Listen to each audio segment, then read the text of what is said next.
Italy.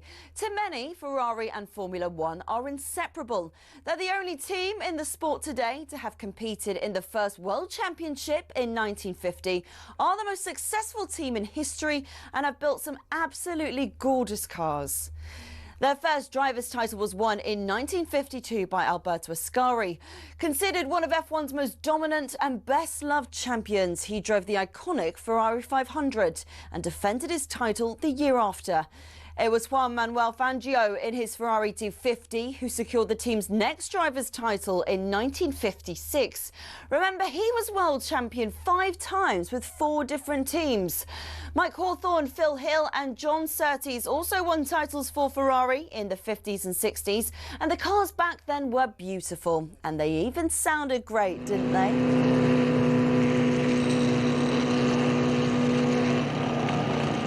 Anyway, Ferrari went 11 years without winning a title until Niki Lauda won in 1975 in the iconic 312T. Throughout much of the 80s and 90s, though, Ferrari looked like they'd never go all the way again. Le Professeur Alain Prost came pretty close in 1990, but lost out to his bitter rival and former teammate at McLaren, Ayrton Senna. It was only when John Todt recruited a swathe of staff from outside of Italy, including Michael Schumacher, that the glory days returned 21 years after their last driver's title. The turn of the century saw the prancing horse sprint to an unprecedented 5 consecutive championship doubles. And after Schumacher left, Kimi Raikkonen reclaimed the driver's title immediately. But despite employing 1,500 people, the Iceman remains the last Ferrari world champion. So, 16 constructors' titles, 7 more than McLaren, and 15 drivers' titles, 4 more than, again, McLaren. Ferrari are truly Formula One's top team. Forza Ferrari.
Good morning, 4 minutes after 6 o'clock, Wednesday morning, talkSPORT breakfast with Arnold Clark. Get the UK's best used car deals guaranteed. A very special guest today, but very special guest around 6:30 and a very special day as well. Alongside me, man, celebrating his 69th birthday. Alistair McCoist, 63 today. Yes, Al. Well, happy birthday. Thank you very, very much, my friend. How are you this morning? I'm good, good. So right. I take it back home on the plane. Back home. A bit of dinner. I think it's fillet steaks in Chateaubriand this evening. Oh, you're not going out? Yes. Oh. Oh, yeah, we're going out for a in steak. Glasgow, or? That decision's been taken right out of my hands. Oh, has it? Yeah, but if I know if the boys are involved... I'll be down to the local pub then. Well, that would do me, but the decision will be taken out of my hands, because if it's a chance of steak, the boys will make a decision on that one. Best steak? Aye, I've been expensive steak. Where's probably the best steak in Glasgow? Oh, there's some great places, mate. Spanish Butchers, the butcher shop. We got a place in Eldersley, butcher shop in Eldersley, fantastic. Aye. Glasgow's great, mate. Aye. Port on Rye. And is he still going Tom Kitchen in Leith, down Leith Harbour? Absolutely. Yeah, he's a nice guy. Great. Tom's great. A bit far for you, but I can't go on. I'm not going into enemy territory for my steak tonight. I'll stay west. Oh. Stay west. I've just lost my iPad. Okay, don't need it. Sorry, Dim Sim.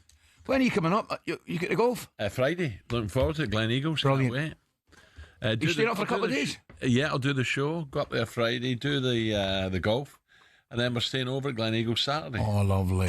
Bit of dinner. It'd be lovely. By the way, where are you going for dinner Saturday? Probably in Glen Eagles. I'm going to tell you something right Take now. a mortgage. Second mortgage. Andrew Fairley's. Nothing short of magnificent. In Glen Eagles. In the hotel.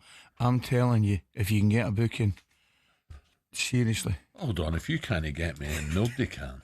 I might have to pull a few strings, Shin, there, because you've been at the country for a while. Hey, no. I'm telling you. Jill's coming up, so it'll be nice. That was a tragedy. Andrew passed away a few years back, but Oh dear. but he kept the restaurant going. And I'm telling you right now, We'll have a bit of that. it's a treat. I mean, it's an absolute treat. Yeah. Good. Cost you a few quid, but you've got a few quid, you. Well, now and again, I don't mind pushing the boat out, Ali. You'd love this place. I'm looking forward to it. I tell you, it's do you know who was starting up at Glen Eagles for a long time? You've told me this before. The rugby player or football player? Football player. Play for Hibs? No, European Cup winner. Ooh. Down here with. Oh, down here? Yeah. So that would be Forest, probably. No. Or Villa. Yes. Alan. The other one. The other one. McNaught. Yes. Big Ken. Big Ken. Yeah. I mean, I don't know if he's still. I don't think he'll still be I there. hope so. But he was there for a long time. I remember seeing him. I was up one time. Of course, it'll be brilliant. It'll be fantastic, mate. Be lovely. Oh, I know. Can't wait. And I think the weather's going to be all right Friday. I think. Good. It's always handy when it is. Right, have we got a turn up Forest? Real Betis Forest tonight. Some games tonight, yeah. Yeah. So that's a tricky one. Celtic play tonight as well, and Rangers tomorrow. Is that right? Rangers tomorrow, Celtic. I'm sure. Is it Red Star Celtic? Yes. Player? Yes. It's changed the name again. Well, yeah, but it is Red Star. It definitely is Red Star. By the way, I always remember that was one of the. Honestly, that was probably the most volatile place I ever went to. Was Belgrade. Well, if you go back to with that, I don't want to bring it up, but with that problem, didn't we, with RAF bomb Belgrade? I didn't know that, did they? Oh yes, they did. I'm sure they did. Yeah, with the problems in the Balkans, it's horrible. Didn't know that. Croatia were in there, weren't they? Yeah. Well, remember that was at the time. That would be 92, because remember Yugoslavia get taken out. 92. Must have been because 91, because Yugoslavia withdrew from European Championships. Yeah. Denmark boys were on the beach and they get invited and they won it. Yeah, they won it, yeah, correct. So that'd be 91, 92. Wow. Incredible, anyway, eh? Pretty that good. going? No problems. But Red Star, they always had half the sort of Yugoslav army, didn't they? That's the Serbian army. Yeah. Okay, on to the football. A bumper night in the Carabao Cup last night. Brighton, hit Barnsley for 6. Wolves have now won twice in the Carabao Cup, but lost all 5 Premier League games. League One Cardiff knocked out Burnley. Chelsea were 1 down, but survived a scare away at Lincoln 2-1. And Liverpool made it 7 wins from 7, and it was their late winner again. Now, the man who scored it was, Ekitike, and he was then sent off for taking his shirt off, which I don't know what's more stupid. Players know that you can't do that, or is the rule too harsh? I know. Here's what his boss, Arnie Slot, made of it all. Frustrating. I don't think it's necessary that something like this happens and then tell the players we will never do this again, because I don't think many players would do this after scoring a goal, taking off your shirt, let alone if you're already having a yellow. And I can maybe understand if you are no yellow and you score an 87th minute winner after you outplayed 3 players and hit the ball in the top corner. But if you score a goal like this, but I'm old-fashioned. I played 20 years ago, and not at this level. But if I get an assist like this, I would turn around and walk up to the guy who assisted me and said, "It's all about you."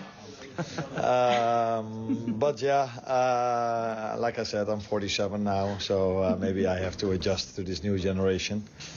So you can walk away and say, I'm so happy with this goal, but never take your shirt off. So the good thing is that it doesn't cost us anything for tonight, but it does cost us a suspension for the weekend.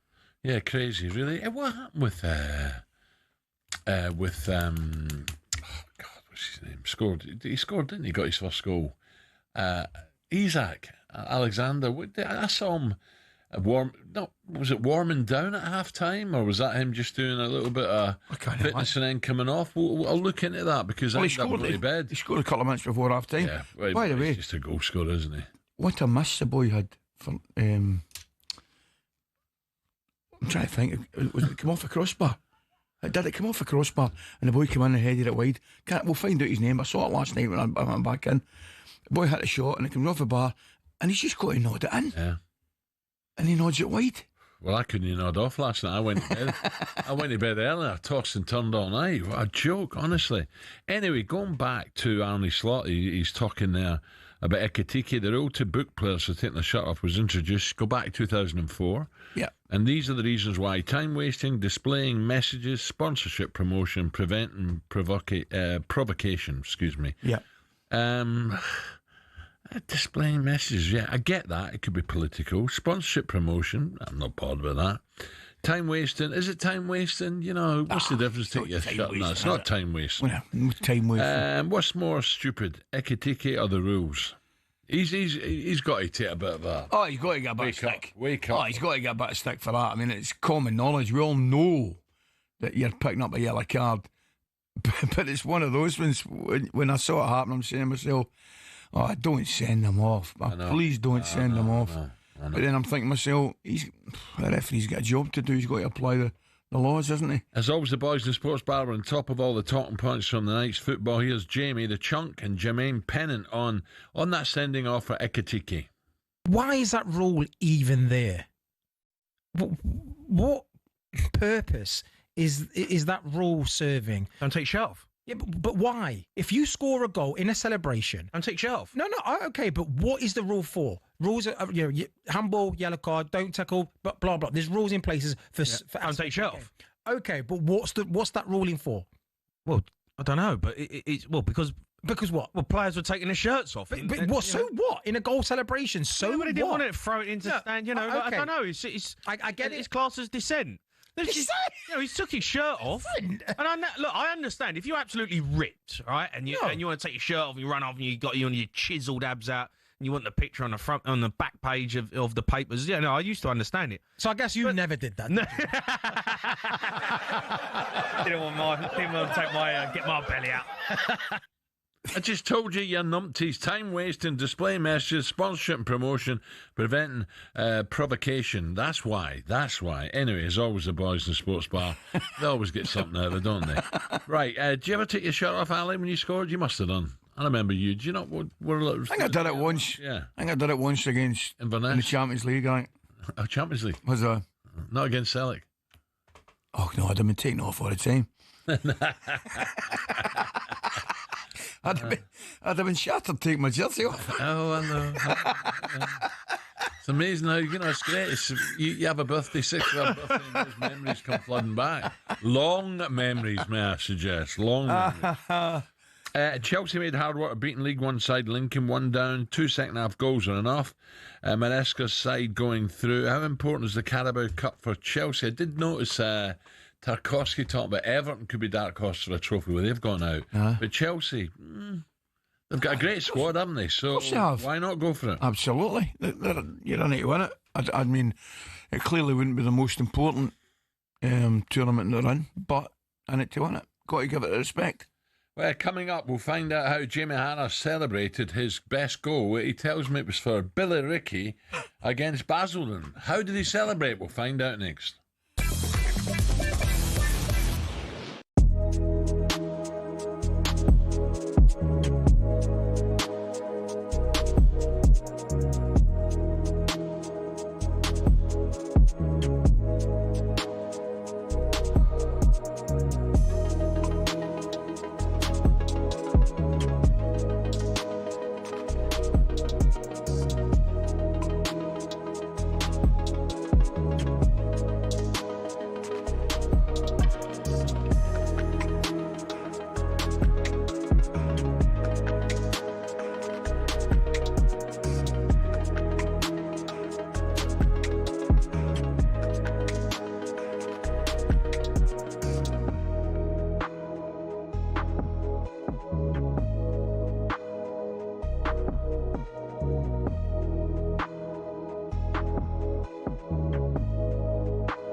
Good morning, Ali. It's AP McCoy here.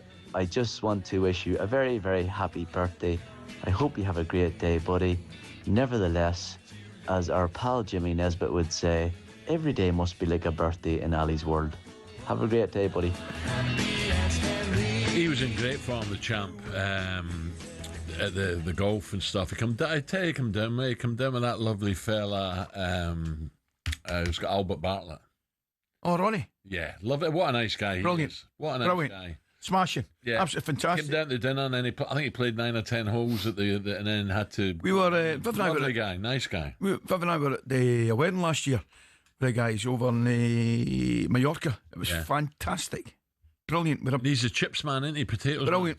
And sponsors, I think he sponsors Cheltenham, doesn't all sorts, aye. Yeah. He's a great lad. Great lad. Oh, Tony was great. Teo was great as well. Jimmy Spencer. Yeah. Was fantastic. Because we donated part to the injured jockeys, the rehabilitation. Of course. Good. It was brilliant. Brocket Hall 2 days was great, Ali. But Friday will be great. It'll be great. I'm really looking forward to Friday. I'm saying, I'll maybe say to the wee man, maybe say to wee Durant if you're. Yeah, lovely. Because Dino, for some reason, can't come, so it'll be great. I think we'll do that. All morning we're celebrating Ali's birthday, 63, and the theme of celebrations, have a listen to the chunk Jamie O'Hara on the sports bar last night to reveal what he used to do when he scored a goal. What was your celebration if you did I never scored. No, but if you did score, what would you do? I just ran off and was like, that's what I do. No, you didn't. That's what I do. That's what I remember the celebration. I done it. I scored against West Ham as a belter, and I run off, and all the lads, that's what I do. That's what I do. And the next day I walked in, when I walked in the dressing room, Jonathan Woodgate was just the whole training session. That's what he does. That's what he does. That's a bookable offence. The referee should have came over and give you a yellow for that. That's what I do. See, that's what I do. Yeah, yellow card, Jamie. He ran the Tottenham fans behind the goal, and all the players beat him to it. How can you shout that's what I do when that's exactly what you don't do? Well, let's crunch the numbers, Ali, shall we? Just for Jamie's sake.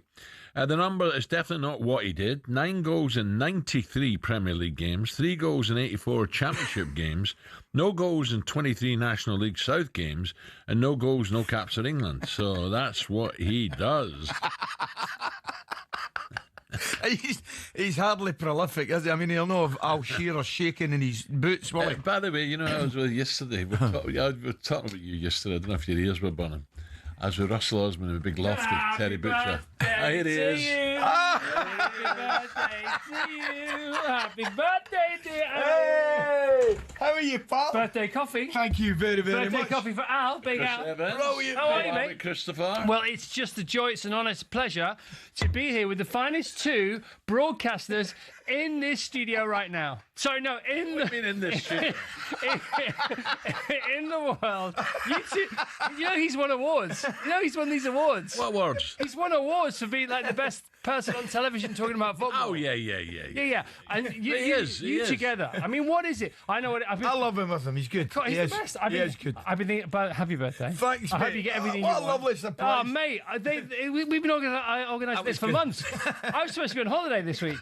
Again? Yeah, exactly. Yeah. It's 48 weeks off, 4 weeks on, Al. You know the contract. Your old contract. No, you're looking at 2 guys who are out of contract, Chris. Oh, really? You touched the nerve there, haven't you? Al, it's his birthday, mate. Yes. Give it a rest for one day.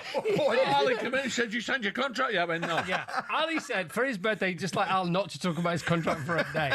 That would be cool. But seriously, you're so good, and I figured it out. I was thinking about it on the way in. I figured out how come you're both so good at this? Because you used to be elite footballers, and this is just a bit of fun. And when people get too serious about this, when this is the main thing, it doesn't work, does it? That's why you're so light. It's fun. It's fun, man. You shouldn't have a go at Mike Graham like that. I was, to be honest, I wasn't thinking about Mike Graham. But to be fair, yeah. How long have you enjoyed it? Well, yeah, no, but that's because my main thing is basket work. Yeah. I'm a basket weaver. Yes. Yeah, and that's my main hustle. That's why this is all the fun. What's the latest thing you've given up? I given up everything. I tried to give up basket weaving, but I can't do it.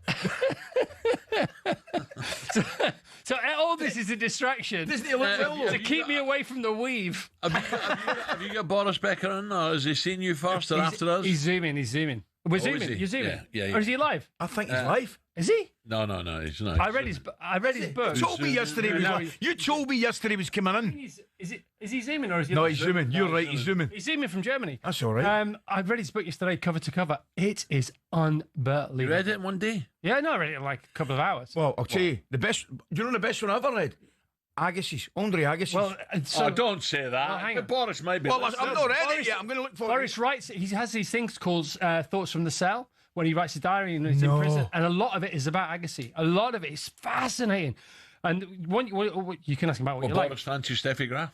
Well, he talks about that, because they grew up 10 miles from each other, 10 weeks from each other, and he talks about watching Wimbledon in prison, having been there every year for 40 years before. He watches it in prison. He converts the whole wing into Novak fans, and every time Novak scores a point, everybody's banging on the cell. It's unbelievable. That's incredible, eh? And he's the first person ever to get back out onto Civvy Street to be picked up in a private jet. They said, which airport do you want to go to? He said, Biggin Hill. I read there are no flights from there. You go, don't worry, there will be a flight from there. I briefly picked up the book this morning, and he borrowed $3.5 million from a bank and didn't read the bottom clauses. There's all that going on. Well, he went from owing €40 million to earning £1.5p a day in prison and saved up 31 quid. And the irony of the whole, it's honestly, what a book. What prison did he go to, Chris? He went to a couple, so he went to Wandsworth, and then he was taken to Hunter's Combe. But you don't know where you're going. They don't tell you where you're going. They don't tell you when they're moving you. Oh, God, I mean, I bet it's unbelievable. You'd love it. Because you do read, don't you? I love it, yeah. Because you travel a lot. Because I do, you go to all these football matches that and I they read. fly you in, they fly you read, out. mate. Have they parachuted you into a match? You've got. No, I'm not trying to get rid of your show. Your show. Sounds like you're trying to get rid of it. No, your show, Chris. But mind you, you hear what you want to hear. I'm hearing you want to get rid of it. Is this projection? No. Are you hearing people want to get rid of you? Are we back to the contract? No, we're not back. No, I don't care about the contract. Is this it? I don't care about the contract. Is this it? That's it. Hang on a minute. Is this a script? Yeah, I don't know why they put I've shattered the illusions. Oh, so you don't read anything? You don't read books, scripts? Oh, no, I read books. I read books, okay. yeah. Yeah, well, The Raging Storm, great book about World War II, the Allies coming up from the heel of Italy towards Rome. Brilliant book. See, he's great. Raging Storm. He said, well, you can't have a vocabulary like ours without reading books, can you? What are you going to do for your birthday, big boy? Hey, I'm out for dinner tonight. Yeah? I'm going for steak and a glass of And then we're playing Glen Eagles on Friday. We are. We've got You a are golf joking game. me. No, brilliant. What, is that a charity thing? Yeah. I would ask you, but you're too busy. Mate, can you do me a favour? I've just retaken up golf because the twins were 7 on Friday and they both wanted golf clubs, which means you can play golf again. I would love to play golf. Chris, there's nothing better. Tell you right now, she going out with the boys. I go out with my boys now. Yeah. The older ones are back into golf, enjoy the golf. The younger I love it ones. when you do this. When he's not driving or at his computer, he's having. So you can see this now, can't you? What are you talking about today? Well, Boris Becker. Yeah. Yeah, it's Boris Becker Day. When we have a big guest on, we just make it- 19. Tell me if I'm wrong. 1985, I think it was, when he came in and won it as a 17-year-old. Yeah. Because he won Queen's Yeah. the week before. Queen's I is his remember. favourite tournament Well, there you because go. of that. Is it really? It's Because amazing. he won it and then won Wimbledon as a 17-year-old. I'll tell you what's also in the book, which is interesting. In Agassi's book, Agassi talks about being able to read Boris's serve from because the tongue. I know it. From the tongue. He sticks his tongue out. Yeah. If he was going to go far side. Yeah. Guess what? Agassi made that up for his book. No way. Yeah. Boris says you can't see anybody's. You can barely see their head, let alone their tongue on the other end of a tennis court. Who was your favourite? Was it Boris? I'd say I love Borg. I love Boris. I love Bjorn Borg. I love McEnroe. If you walk in you've been there. My house. If you look on the right hand side, the first thing you see is a big black and white. I've been in one of them. Yeah. I've been in the annex. Yeah, well, you know when we played Real Monopoly with all my houses, right? So the one I allow you in on the right hand What about side. Electrics? What? We love that with the Ferraris and the Porsches. Yeah, full size. You know, like Sampras? What? Sampras? Yeah, well, on the right. No, he's all right. On the right hand side is a big portrait of John McEnroe with a big stogie on the go. Because I love Chapters. John McEnroe might be as good as you two at sports broadcasting. He's cool, Not dude. as good as Al. Plays the guitar as well. What? Well, yeah. He's a cool dude. Yeah, he's a very cool dude. Yeah.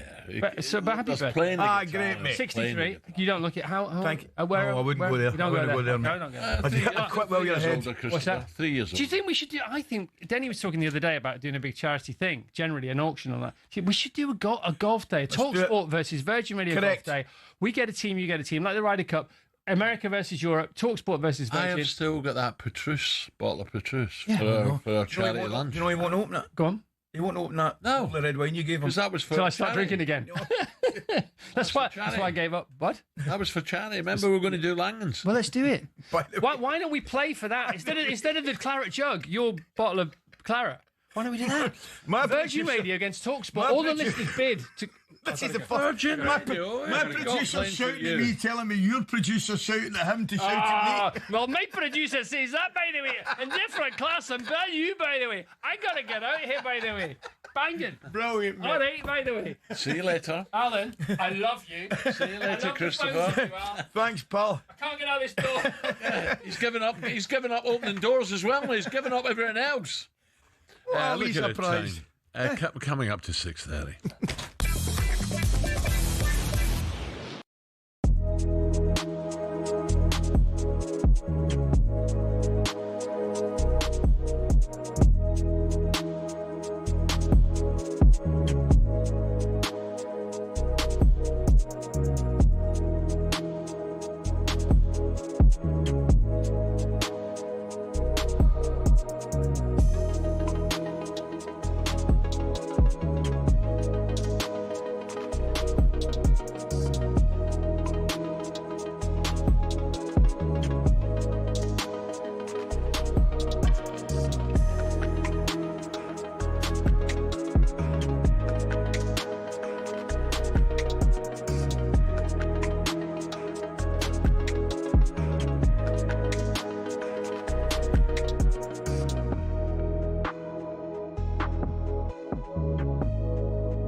When Sir Jim Ratcliffe took control of footballing operations at United, the Manchester-born billionaire was somewhat welcomed in as a homegrown hero, ready to save the club from the dark days of the Glazers. But in just 12 months, he became a punchbag for many fans. So what happened? Well, let's take a look and you can decide for yourself. Over the last 3 years, the club lost 300 million quid, and Ratcliffe rightfully committed to sorting that. But what seemed to get fans' backs up is the way he went about it. For example, talkSPORT understands staff lunch options at the Carrington canteen have been reduced to just soup and sandwiches, which the higher-ups at the club say will save them 1 million quid a year. Now, that might make sense for many who don't get free meals at work themselves, but it does get a little bit more picky than that. It was reported that after staff brought some stationery, they were ordered to send sellotape back because it wasn't considered to be essential. And the reward for being Steward of the Week used to be 50 quid, but that was scrapped and replaced by a paper certificate. But it's not just seemingly stingy decisions. In 2024 alone, Ratcliffe oversaw 250 redundancies, and more were announced at the beginning of 2025. Now, while there are people who acknowledge United staff numbers are overinflated, it's the optics which aren't great. Add to the mix the introduction of a flat ticket price of 66 quid for every fan, even children, while Casemiro's on 350 grand a week, and the frustration of fans reached fever pitch. Time will tell whether Ratcliffe's cost-cutting measures will improve outcomes at the club, but one thing's for sure, there's a long way to go for United to be back where many say they belong.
Coisty, it's Sue Barker, your old boss from A Question of Sport.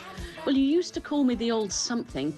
Maybe it wasn't boss. Anyway, I just wanted to wish you happy birthday and say thanks for all the laughs that we've shared over the years. You are the best. Have a great day and hopefully see you soon. Ah, lovely. Sung by wee Glasgow girl as well. Claire Grogan. Yeah. Gregory's girl. Can you name the band? Yeah, I've got you. Oh, no, you haven't. Yes, I have. Oh, what? Ed, don't even think about it, Ed. No. I think the drummer Martin Hanlon went to our school. No. Yeah, I think check it out. Martin Hanlon. The guitarist who I think she married had an Italian sounding name was Fiscal Bride. I think Jenny McCone had something to do with either of these boys. Don't talk about nonsense, you. Anyway, Ed. The band was Altered Images. I know it was. I just said that. No, you never. I just said Altered Images. No, you never.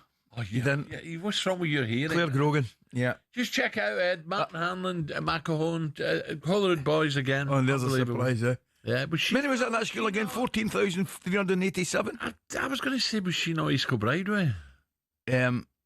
No, but I'm sure that she married the guitarist with an Italian sounding name, and he's from East Kilbride, Scaroni or something. We need to check that up. But we're not really got to the bottom of this. Ed, get to work on it. Ed, come on. Now, by the way, thank you very much, Sue. Our next guest might know. He might know the wee man. Aye, he might. Yeah. The Ryder Cup, she's 2 days away and we can't wait. That's right. Bethpage Black, New York, the best of the US versus the best of Europe. It simply doesn't get any better than that. However, there's been a bit of an edge to this Ryder Cup as for the very first time the American players will be paid to play, with some of the money going to charity. Some, Europe, however, have declined to take any money for competing this week. Both team captains have had their say on the money situation. When it looked like the US were going to do something different with payments, and every one of them was just like, no, we don't want to play. This isn't a week to get paid. We have such a strong purpose in this team, what we play for. And, to be honest, we reinvest some of that money back into the experience of these guys, and I feel like if you have those experiences that you remember for the rest of your life, that's worth more than a couple $100,000 in the back of your pockets. I think for everyone, it's a personal decision. A lot of guys aren't comfortable sharing what they're going to do with their money, but we're going to donate. And, for us, the PGA of America, this happens after the Ryder Cup. So this is something that we'll worry about after. But, ultimately, the PGA of America asked me to help out with this, and this is the best way we came up to do it. Do you know what, Ali? Just a quickie. Yeah. Obviously, television companies are paying a fortune for this. So a charity could easily get a nice donation. I'm sure they should. Do you know something? I would imagine all the boys want to donate it to charity anyway. So why don't they all just get together? I know, and it's a private thing as well. Yeah, of maybe course. one or two are principle. No, I'm a professional, but most of the American side would Oh, do of that course as they well. would, man. Of course, I'm with you in that one. Right, so is Europe. Well, focusing back on the golf course, right? The holders Europe are aiming to win a Ryder Cup away from home for the first time since 2012. Would you believe it? Who can forget the miracle of Medinah? Europe has pulled off the improbable, their own miracle of Medinah. Do you remember that? That was magnificent. I'll never forget it. There's a wee jig in the green with the caddy as well. Says Europe aim to win away from home for the first time in 13 years.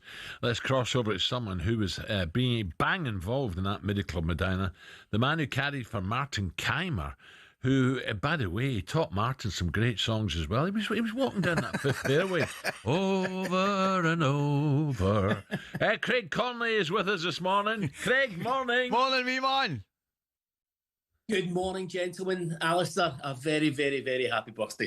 Thanks, Craig. Thank you very much, pal. I want to take you back. That's much appreciated. Hold on, let's see if Craig knows what Altered Images. Where were they from? I bet you know it.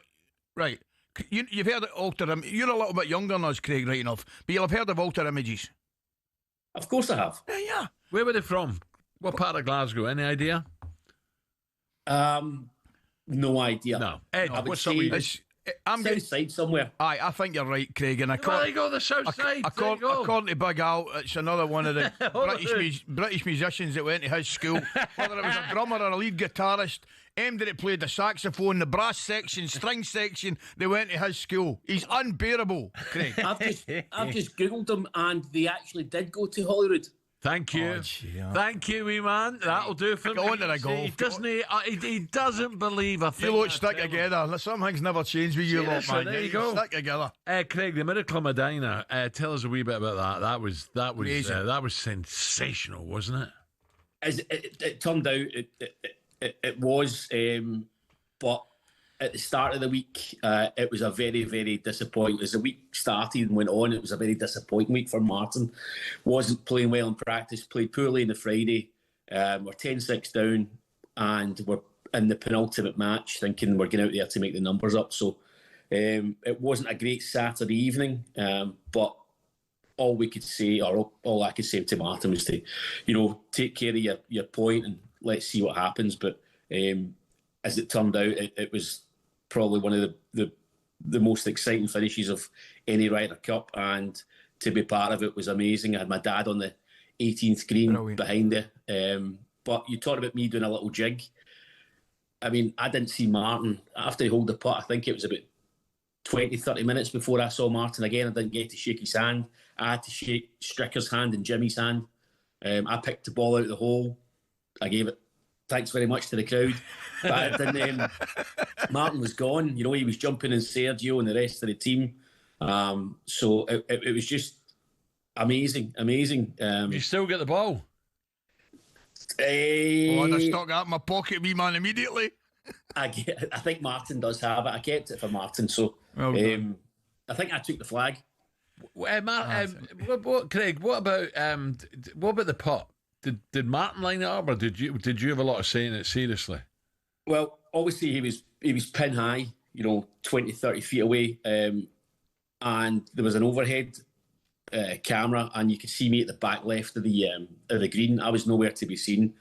I had, as I say, I'd done my part. I put him on the green, and the rest was down to him. Yeah. Oh, Craig, listen, mate, I'll never forget. It was amazing. I thought Poulter was absolutely sensational as well. But I want to talk to you, if I may, about the tournament. I said yesterday, mate, I don't know whether you agree, in terms of drama and excitement, it's up there for me with the Olympics and the World Cup. That's how much I love it. But going over here, just how different will it be? I mean, clearly the American fans will be, I would imagine, bordering on outrageous over here.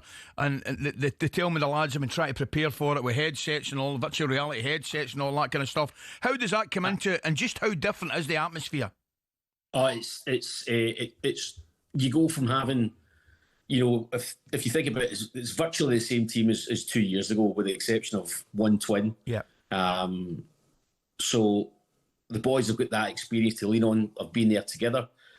But Italy, you had 90% of the crowd on your side. Yeah. At Bethpage, you'll have 98% Americans, New Yorkers, They're absolutely crazy. Chicago was pretty poor. Remember some of the obscene things they were saying to Martin walking down the 13th. But, Chicago's, I would say, on a par with New York. Yeah. But New York can just ramp it up just that little bit more. Being there for US Opens and US PGAs and some of the things they shout at you, it's going to be very, very hostile. I don't think anything will prepare them for what's about to happen. You just got to get on with it. Craig, what about I think once the first tee goes, all this, the Americans are getting paid for it. I think that'll be forgotten, don't you? I think so. I think in one way or another, guys have been paid something for Ryder Cups. Yeah.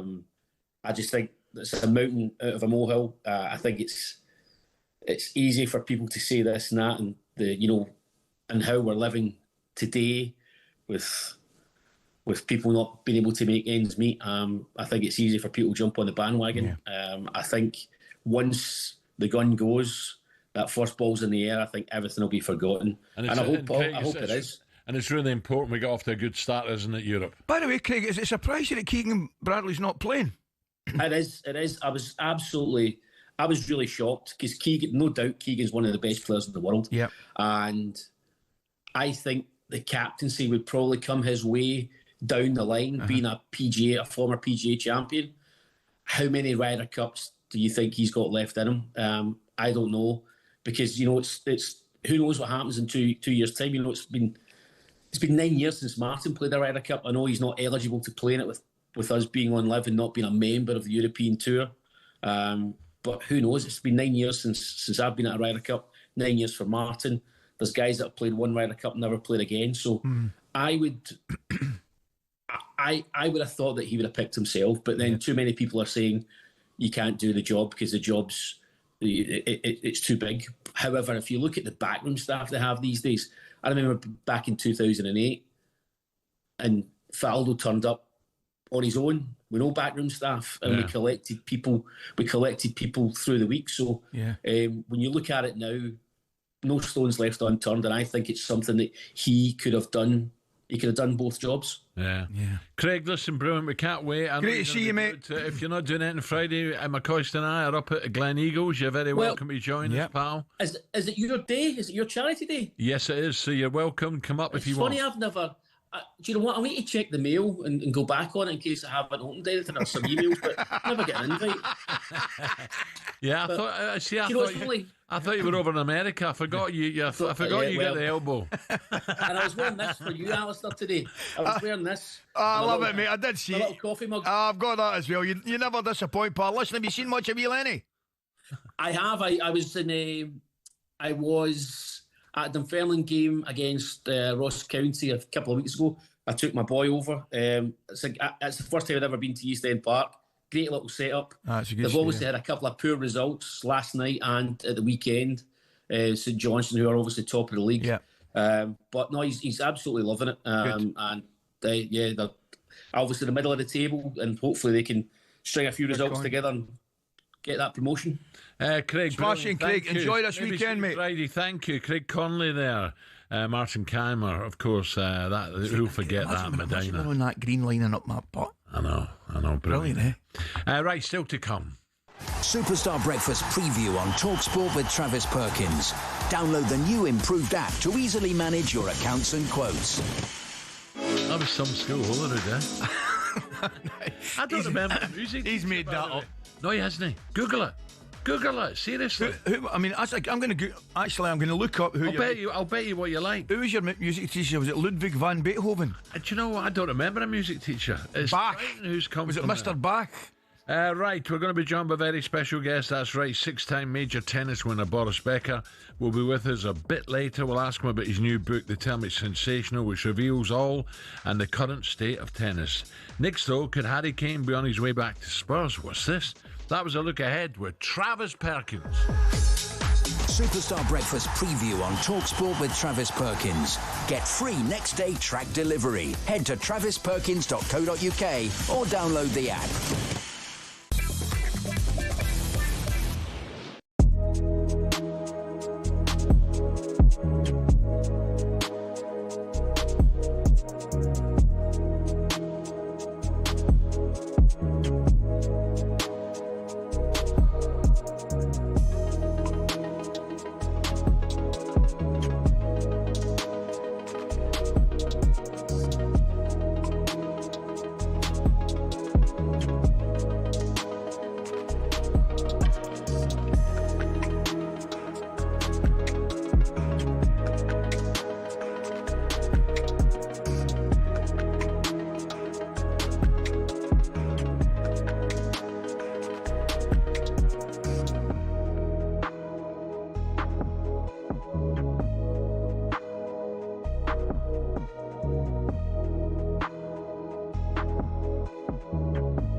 The Back Page Review on talkSPORT with Tesco Mobile for Business. Got a side hustle providing doggy daycare? Take the lead with business phone bills for up to 40% less than the big three networks. For verification, see tescomobile.com/business. Our thanks to Craig Conley there. This is talkSPORT Breakfast with Arnold Clark. Get £750 off any used electric car or home charger with Arnold Clark. Ally McCoist, happy birthday. Ali's with us now. Let's look at today's back pages. Tesco Mobile for Business, and Katie's back with us.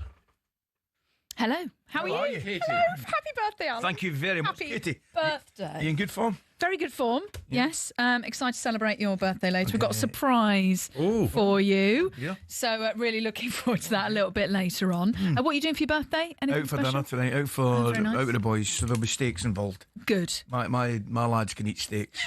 And so can you? Yeah, I can. I can put them away. What do you think?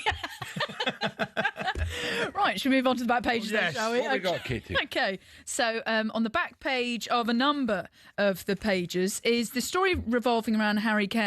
Back page of the Daily Star saying, "Come back, Kane," and Spurfect ending because Thomas Frank says he wants to get Harry Kane back at Spurs. Alan, where do you sit on this? Ali, what do you think? Because Harry, some people have still doubted him. His record over there has been sensational. I think, yeah, absolutely remarkable. The biggest surprise for me, I think he finished 13th in the Ballon d'Or, which I think is ridiculously low. After the seasons that he's had, I think he's a remarkable goal scorer. I think, bizarrely, you're probably right, Alan. I think he probably is, maybe not just valued or appreciated as much as he should. I mean, we get all the comments coming in, Kate, and a lot of them say he's overrated, he's this, he doesn't score in big... all that kind of stuff. I just couldn't agree. I totally disagree with it. I think he's absolutely top class. He can play as well as score goals. Yeah. I'm not sure he's ready to come back yet. I think when he does come back, it will be Spurs, Katie. I think when, it's not a case of, he's had enough, he's gone there, he's achieved, he's coming back now. No, not yet. Maybe another season. You never know. You know what he will want?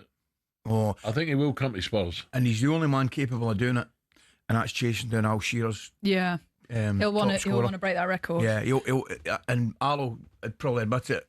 Break Al's heart, to tell you the truth. He's constantly, don't come back to the Premier League. I'll get that contract extended, he'll be saying. No, but I think he could come back, and it's only natural. He's just about every goal scoring record, and he'd want that one. Well, talking of those records, he can't stop scoring at the moment this season. 13 goals in 7 games, 2 hat-tricks already, and on Friday, he could become the fastest player to 100 goals with the club. He's currently on 98 after 103 behind games. Ronaldo and Haaland got to 100 in 105 games, so he needs 2 on Friday for the record. He just seems to be getting better. I think he's amazing. And he's back into Haaland. Yeah. I looked the part, didn't he? Oh, he's back. And he was angry as well. Yeah. You could see he's got the bit between his teeth. He's got that wee thing going with Arsenal, hasn't he? Remember? Stay humble. Yeah, all that kind of stuff. But no, I mean, I think Harry's got to get mentioned in the same breath as Haaland. They're both fantastic at what they do, put the ball in the back of the net. So, no, I think Harry's goal-scoring record since he has gone to Germany, Katie, is nothing short of remarkable. Totally different players as well, Katie. Haaland's power, pace. Yeah. Harry doesn't have the pace, nowhere near the pace that Alan has. But as a finisher, he's a great finisher and has been in the right place at the right time. Brilliant. Do you think Harry Kane, the next move for him would be another huge European club like Barcelona if something came up at Juventus or AC Milan before coming back to the Premier League? I'm not sure. I actually think the lure and the pull of chasing Alan's record is more than a big European club like Barcelona. It might be, I actually think it. Do you know who else we should give a mention to? He's not in the papers, but Lewandowski. What a incredible! What a career he's had. His record, brilliant. Remember he scored when he was at Munich. Did he not score? He did. He scored 4 goals in a game in about 18 minutes or something. Brilliant. Champions League game. It was ridiculous. Yeah, I mean, you're talking. Well, those 3 in particular, you're talking proper out and out goal scoring centre forwards. And also, if he's coming back to Spurs, what's he coming back to? You can't see them winning the Premier League or the Champions League, so is Harry Kane coming back to win the FA Cup or the League Cup? No, the only reason he'd come back is to get that record. That's what I think. I mean, it's all I can say I'm coming back for, because with the greatest respect, alone, he's not going to turn Spurs into a league winning team. I don't think. They need more than that. Okay. Yeah. Katie, we're going to have to break because we went on too long earlier. Are you coming back? You're coming back a wee bit later? Yes, I am. Yes, and we got the surprise. Oh, yeah. Thanks, Katie. That was a look at today's back pages with Tesco Mobile for Business. Up next, well, Ekitike suspension beat Isak's gain. And what about that? And don't forget Boris Becker. We're going to speak to Boris as well. The Back Page Review on talkSPORT with Tesco Mobile for Business. Got a side hustle providing doggy daycare? Take the lead with business phone bills for up to 40% less than the big three networks. For verification, see tescomobile.com/business.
Disappearing out the Football League and into almost certain financial oblivion.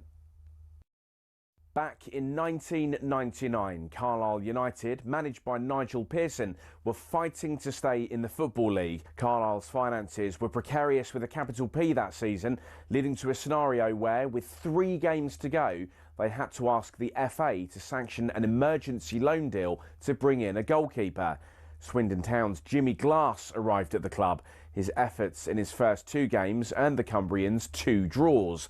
Those vital points meant that Carlisle went into their final game of the Division 3 season, now League 2, needing to beat mid-table Plymouth Argyle in front of their own fans and hope their relegation rival Scarborough didn't win against Peterborough at home. The game at the McCain Stadium finished 1-1, and with the same scoreline at Brunton Park deep into injury time, Scarborough's fans invaded the pitch en masse, believing their Football League status was secure, convinced they'd done enough to stay up. However, there'd be one more plot twist. Carlisle won a corner in the dying seconds, and up came Jimmy Glass.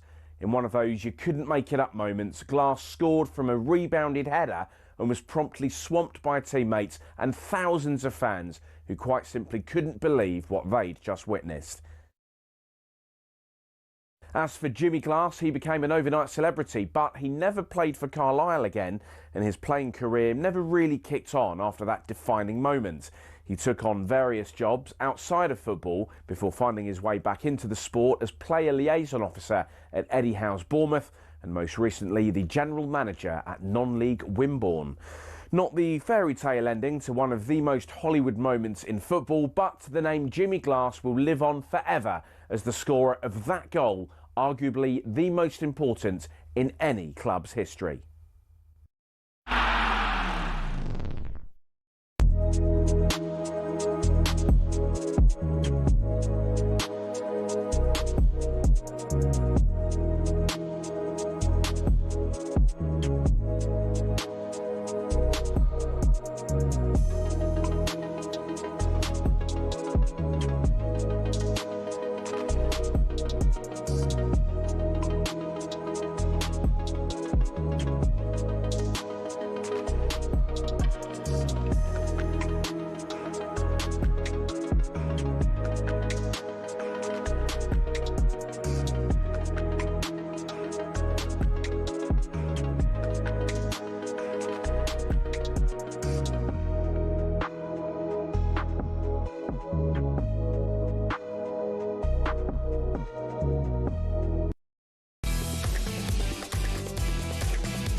Neil Warnock here. Ali, I just wanted to wish you a happy birthday, son.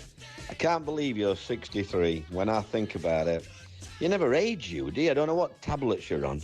You'll have to get me some of them, because, you know, I'm quite a bit older than you now, although I know you won't realise that. But I hope you have a great day, son. It's a pleasure to meet you, and I'm sure we'll catch up in the next few weeks. So enjoy yourself, pal. Happy birthday. Lovely, Neil. Thank you. Yes. I certainly will. He's obviously got his eyes on the Rangers job. An assistant, Alison McCoist. Oh, you'd be devastated if I left here. I mean, who could you tell all those stories to about drummers and guitarists at Holyrood? They got the first winner, Rangers. Saw that. They did that. Actually played a lot better against Hearts. Leo Cienza. The header he missed. A big chance, isn't it? For Saints. Yeah. Did you see it there? I thought you were going to say that was Claire Grogan's the guy. No, but well, you said that. Simon, the Orient fan, come on. Thank you very much, Simon. Stephen Laroni. Laroni. I knew it was an Italian sounding name. I think he said they get married in 1984. I knew they you know Lena Zavaroni. And where was she from? East Kilbride. No. No. No. Lena Zavaroni. Largs? No, nearly. All right, tell me. I'm sure she was from Rothsay. Was in she? Isle of Bute. Was she? Yeah. It was a tragic story. Wee Bob's neck of the woods. No, he's Bob McIntyre. Yeah. He's open.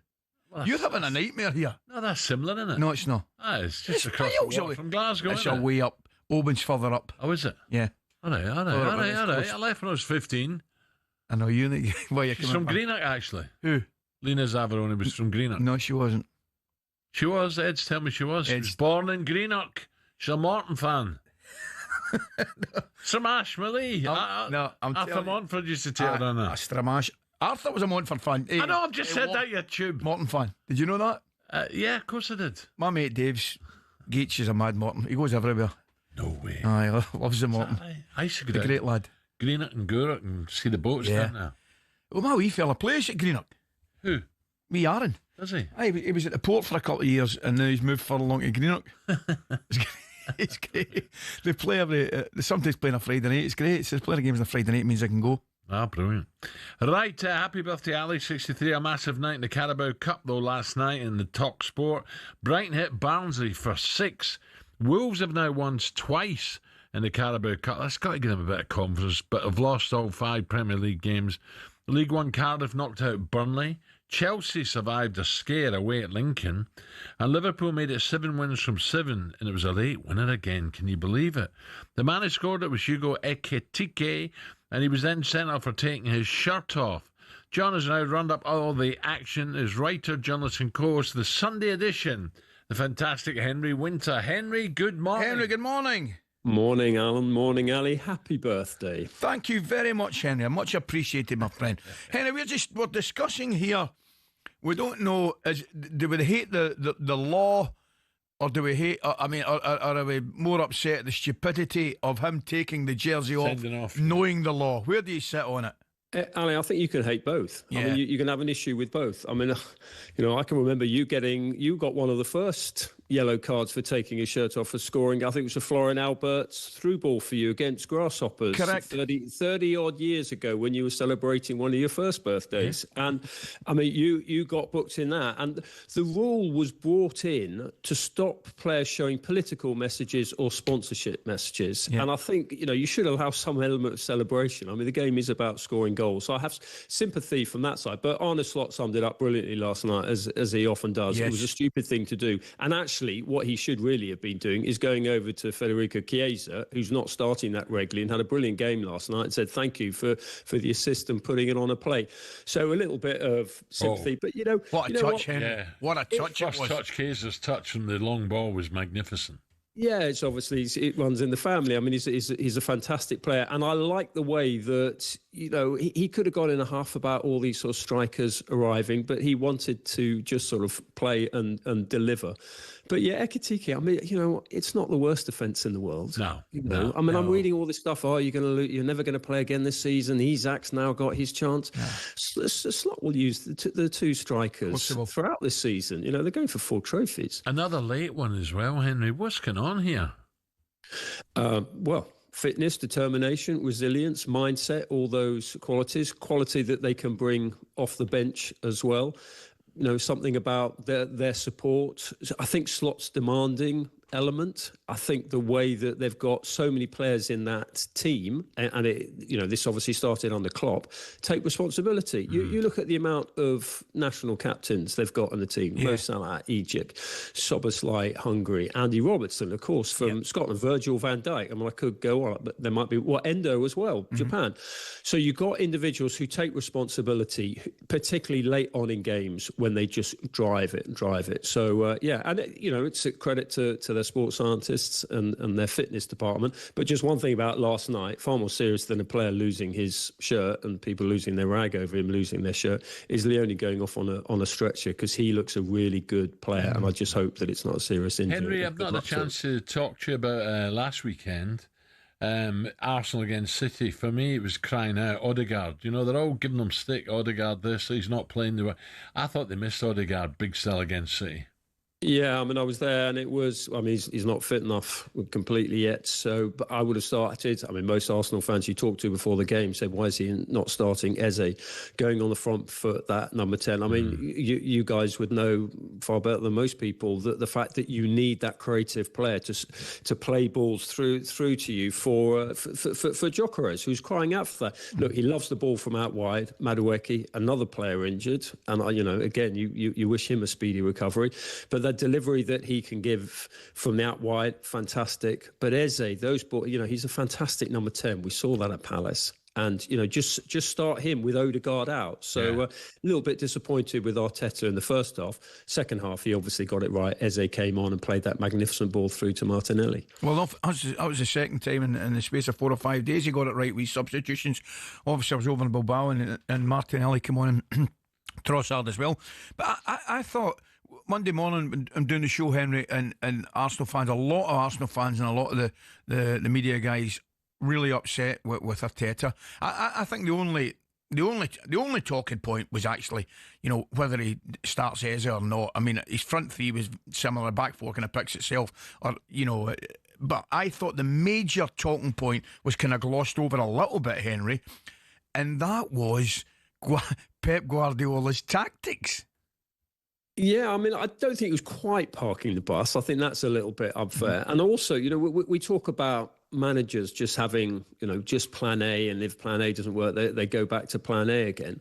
I quite like the fact that Pep Guardiola, who was the sort of, the king of possession and overloads in midfield and all that, and then suddenly he's got a bit more of the sort of Sam Allardyce about him. I think good managers do that. Yeah. I mean, I covered Manchester United in Europe under Sir Alex Ferguson, and he definitely tweaked his team away games, home games. So I didn't have a problem with that. My surprise was, and you mentioned him earlier when you were talking about the sort of best strikers around, was Erling Haaland coming off. Mm-hmm. Because there was 15 minutes to go. Haaland was occupying Gabriel and Saliba. He was doing amazing work sort of defensively at set pieces, clearing. He's a fantastic team player as well as being an outstanding finisher. I thought that was a mistake. But look, I mean... Who are we to question Pep Guardiola too much? And he had four titles on the spin. I'm sure he'll get it right again. And if he is going to mix it up, and he has got a brilliant goalkeeper, and they are going to go long at times, which they did do under Edison. This is not completely new. Then fine, if they want to counter-attack more. Maybe he's got one or two doubts about the sort of the control that they used to have in central midfield, but that's also a reflection on other teams learning how to deal with that with City a bit more. Do you know from the weekend, just finally, Henry, the team that disappointed me a wee bit, if I'm being dead honest, was Newcastle. I thought they were happy with that point, and I'm like, come on. I thought they could have been more positive, to be honest. Well, there's been the emotional and the tactical disruption with the whole Isak saga, and they've got to work out how Voltemade played. I mean, I saw a bit of him at the under-21s, and he's a number 10 as much as a number 9. Everyone looks at the height and think, we'll just lift balls into him. But he's, there's echoes of a Sheringham as much as a Shearer, not putting him on those great players' levels. And he's young, he'll come good. Visser obviously has got to get his injury. But look, what Eddie Howe's done at Newcastle has been fantastic. The way he handled the difficult Isak saga was fantastic. So I think we can cut him a little bit of slack. Oh, no. I just, I was watching, I think, come on, go and win this game. But, it was almost as if they were happy. We'll have that point of view. I get it. Henry, let's a quick one. I know you love your football, but you'll be involved watching golf, I would imagine, the weekend, will you? Do you know what? I'm going to be continuing your debate about Harry Kane coming back, because he's 47 goals short of Alan Shearer, and we've all spoken to Harry in the past. Records are very important as well as trophies and team performances for him. Listening to you before the break, absolutely fascinating about the fact, he's 32 now. If he comes back at sort of 33, what would it take him to score 47 goals? That's at least 2 seasons. Mm-hmm. Is that possible by 35, 36? Yes. Oh, without doubt. I think it's hard. Oh, there's no doubt about it. It's hard. But you just have to look at what he's achieved in the last couple of years, or just what he's continued to do throughout his career. So would it be difficult, Henry? Yes. Would it be possible? Yes. Never bet against Harry Kane. Correct. No. Henry, great. Thank you. Thanks, Henry. All the best. Yeah, have a birthday. Have a great day. Thanks, mate. Henry Winter there. Fabulous. Right. I want to talk to you about Gyökeres. Well. Yeah. I've been negative today. I thought, listen, don't get me wrong, he works his socks off. He tried his hardest. But is he up there with the top? I'm thinking of Arsenal winning. Not sure. Winning the Premier. Is he up there to take half chances, to score cracking goals? Not sure. Yeah, I know. But I'm not faulting his work rate. Yeah. Brilliant. But I think class, a worry. 7-16.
Okay, talkSPORT breakfast with Arnold Clark. Get the UK's best used car deals guaranteed. Alan Brazil and birthday boy Ally McCoist, 63 today. Now in the world of boxing, Eubank Jr. versus Conor Benn rematch is getting closer, don't forget. Here's Eubank's trainer Brian McIntyre on the latest edition of Talk Boxing. Do you see him taking a world title shot, and do you see him being a world champion? I know the stock answer is going to be yeah, but I'm trying to look into your eyes and get a real answer. You know, I told him the other day, maybe it was yesterday or the day before, I said, man, once you get past this fight and you dominate this fight, they can't deny you fighting for a world title, you know. At 160, I believe he can be a world champion. At 160? At 160, I believe he can be a world champion. Was he not talking about if he wins this one, going for the likes of Canelo or something like that? Yeah. How do you see this one? Do you see Ben levelling it up? I don't actually. No? No, I don't. It's a funny one. I thought the first fight was brilliant. Yeah. Showed a lot of guts, Ben, didn't Yeah, without doubt. Really enjoyed the first fight, Al. But there was part of me thought that should have been it, you know, to be honest with you. I wasn't too sure. Yeah, I know, I get that. I know that, obviously. But then, listen, I'm the biggest hypocrite of all, because once it comes on, I'll be looking forward to it and I'll watch it. What you like about it, not? Oh, sorry, you're talking about boxing. But talking about Canelo, I wouldn't say what a going over he got. Well, he did really get a going over, didn't he? Fella was great. Boxed well, didn't he? Superb. Yeah. So it'd be an interesting one. I think he's got to get this one out of the way first, doesn't he? Yes. Eubank. Oh, yeah, you got to concentrate. Then he can think about, having a wee break and then firing away. Yeah. I remember that DAZN brings you over 185 fights a year. An undisputed schedule features stars like Dave Allen, Joshua Buatsi, Sharon Ennis, Nathaniel Collins and more. Sign up now at DAZN.com/boxing. They tell me the Netflix documentary is very good about the Hearns. Oh, I saw a bit of it. That'd be really, really good. I saw a wee little bit of it. Barry was at the back garden or something like that, and Eddie came in. No, yeah, I'll watch that. I definitely will watch that. Yeah. So our good friends at DAZN, DAZN.com/boxing. Boxing update on talkSPORT with DAZN, the global home of boxing. Sign up now at DAZN.com/boxing. Now, there's some sad news in the world of cricket yesterday, and Katie is back with more for us. Katie, Dickie. He's on many of the back pages this morning. Loads of tributes pouring in for the legendary Dickie Bird. Loads of wonderful quotes about him. National treasure, cricket legend without scoring a run for England. And we've got a bit of audio here. Barnsley man, wasn't he? Barnsley? Yes. Yeah, yes. You're right. Was that the same as... Goffey? Aye, and was it not the same as Michael Parkinson? Yeah, Barnsley. Yeah. Absolutely. Yeah. Well, the chair of Dickie's beloved Yorkshire, Colin Graves, says that he was an honest character who won the respect from the players.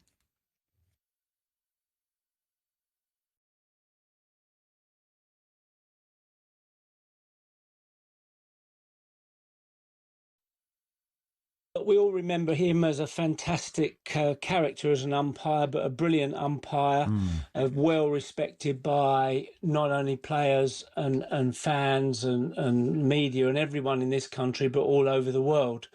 And, he became a very good after-dinner speaker as well. And, of course, he had a pretty good cricket career, played for Yorkshire, went to Leicestershire and played there before he took up umpiring. And, one of my sort of abiding memories is things happened to Dickie on the field. I remember a test match at Headingley once, and I think it was the West Indies in the 80s, where you might remember this, they had a leaking pipe behind the stumps. Oh, yes. Yeah. Where the bowlers run up. And right where Dickie was standing, it could only happen to him.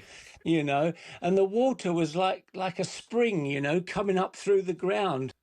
I mean, do you think there's any equivalent in any other sport? He had so much respect, and especially as an official. He was, I wouldn't claim to know him as well as a lot of cricket boys, Katie, but he actually came on Question of Sport a couple of times, fun enough, when I listened to Sue there, and he was brilliant. He was just great fun, and really warm, knowledgeable. But I'm trying to think, referees, Kalina. I think Kalina, as brilliant as he was and legendary as he was, I don't think he had the same warmth as Dickie. Dickie had a warmth about him. You know, Yeah, you won't hear too many people say bad things about him. Correct. And obviously he's getting, you know, all the tributes this morning. I'm just reading about it there. Michael Atherton and David Gower and all the boys who clearly will know him as well as anybody. But it's sad. Obviously no pun intended. What an innings that is. You know, 33 to 25 at 92 years of age. Absolutely amazing. And I'm just reading in the Times. You know, it's got some of his quotes and things like that. Brilliant all the way. You think about it, Gary Sobers and Merv Hughes, and he's been through it all, really, hasn't he? And I suppose to get that status as an official just goes to show what kind of man he was. Oh, yeah. I mean, absolutely. I mean, the one thing when you watch, it's just respect, isn't it? A real healthy respect. See, I think refs in football, Ali, they're too stern, too strict now. They're scared to get close to the players. I agree. In the olden days, you give the ref a bit of stick, he'd give you a bit back. 100%. And you respected 100%. that end of the game. So well done, ref, didn't you? Well, I'm just reading there's a great wee story there with Dickie. He said to had a word with Merv Hughes. Yeah. Right? He tell Merv Hughes to calm down because his language was a bit choice. Yeah. You know? And Merv Hughes just turned around and said, "Okay, I apologise, Dickie, I won't do that again." You know? It's just little stuff like that. He could talk to people and communicate with people, which sadly, I think you're right, mate, is miles away in our game at the moment. Yeah, absolutely. Katie, nice one, thank you. Thanks, Katie Shannon there, 7:27. We're back in a tick.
When was the last time you saw someone score with a knuckleball free kick?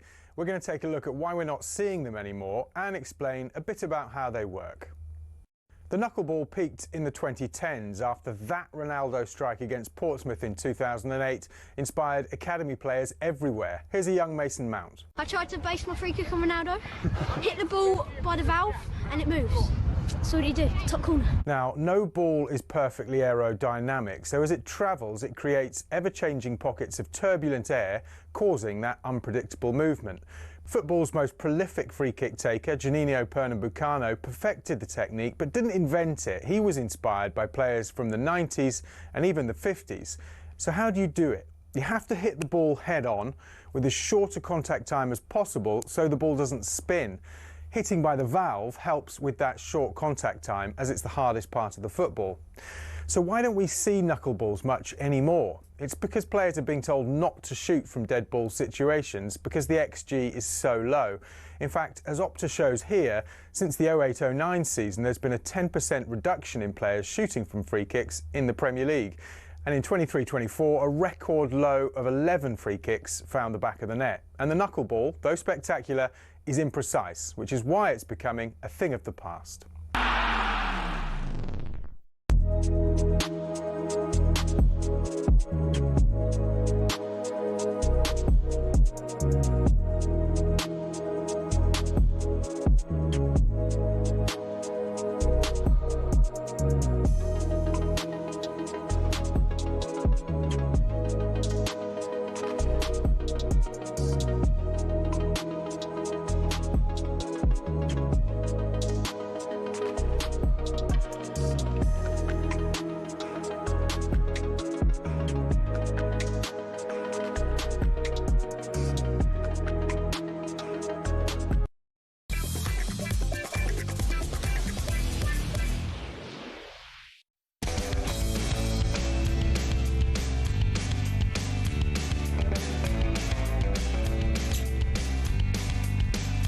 Is that grown on you? Get that mute, that guitar thing? No. Really.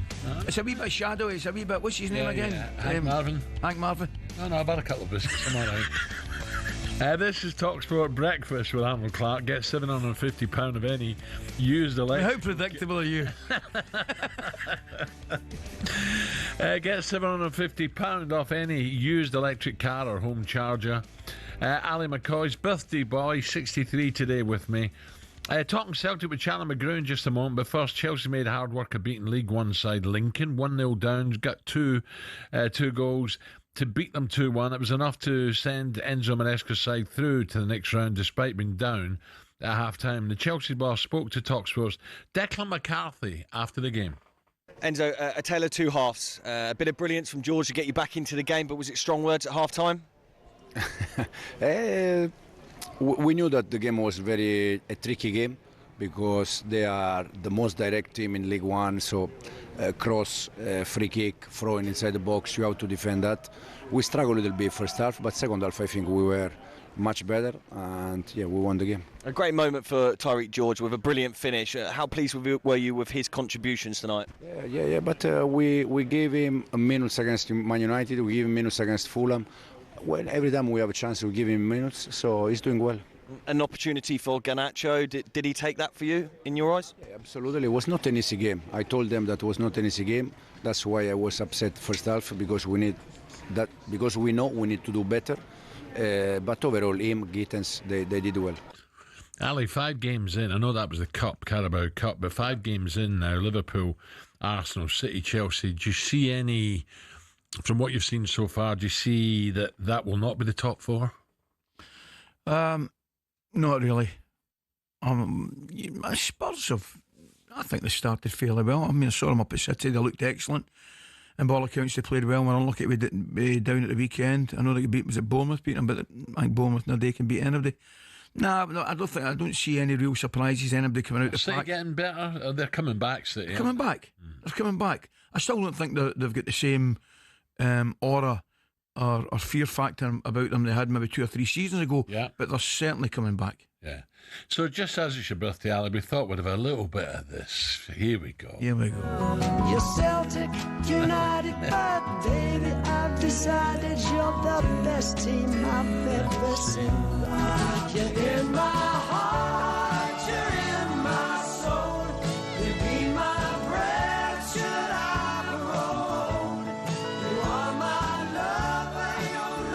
that's right. Celtic are back in Europe tonight.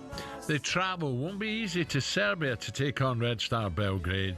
And what will be, well, a tasty affair. Ali, I think you've said to me before that would be one of the most hostile atmospheres you face. I think it's the most hostile.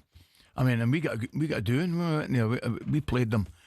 I tell you, we played them. We played them. They won the Champions League or European Cup. Some of the players they haven't got that. No, nothing like that. I mean, the Prozinecki, Darko Panchev, Mihailovic.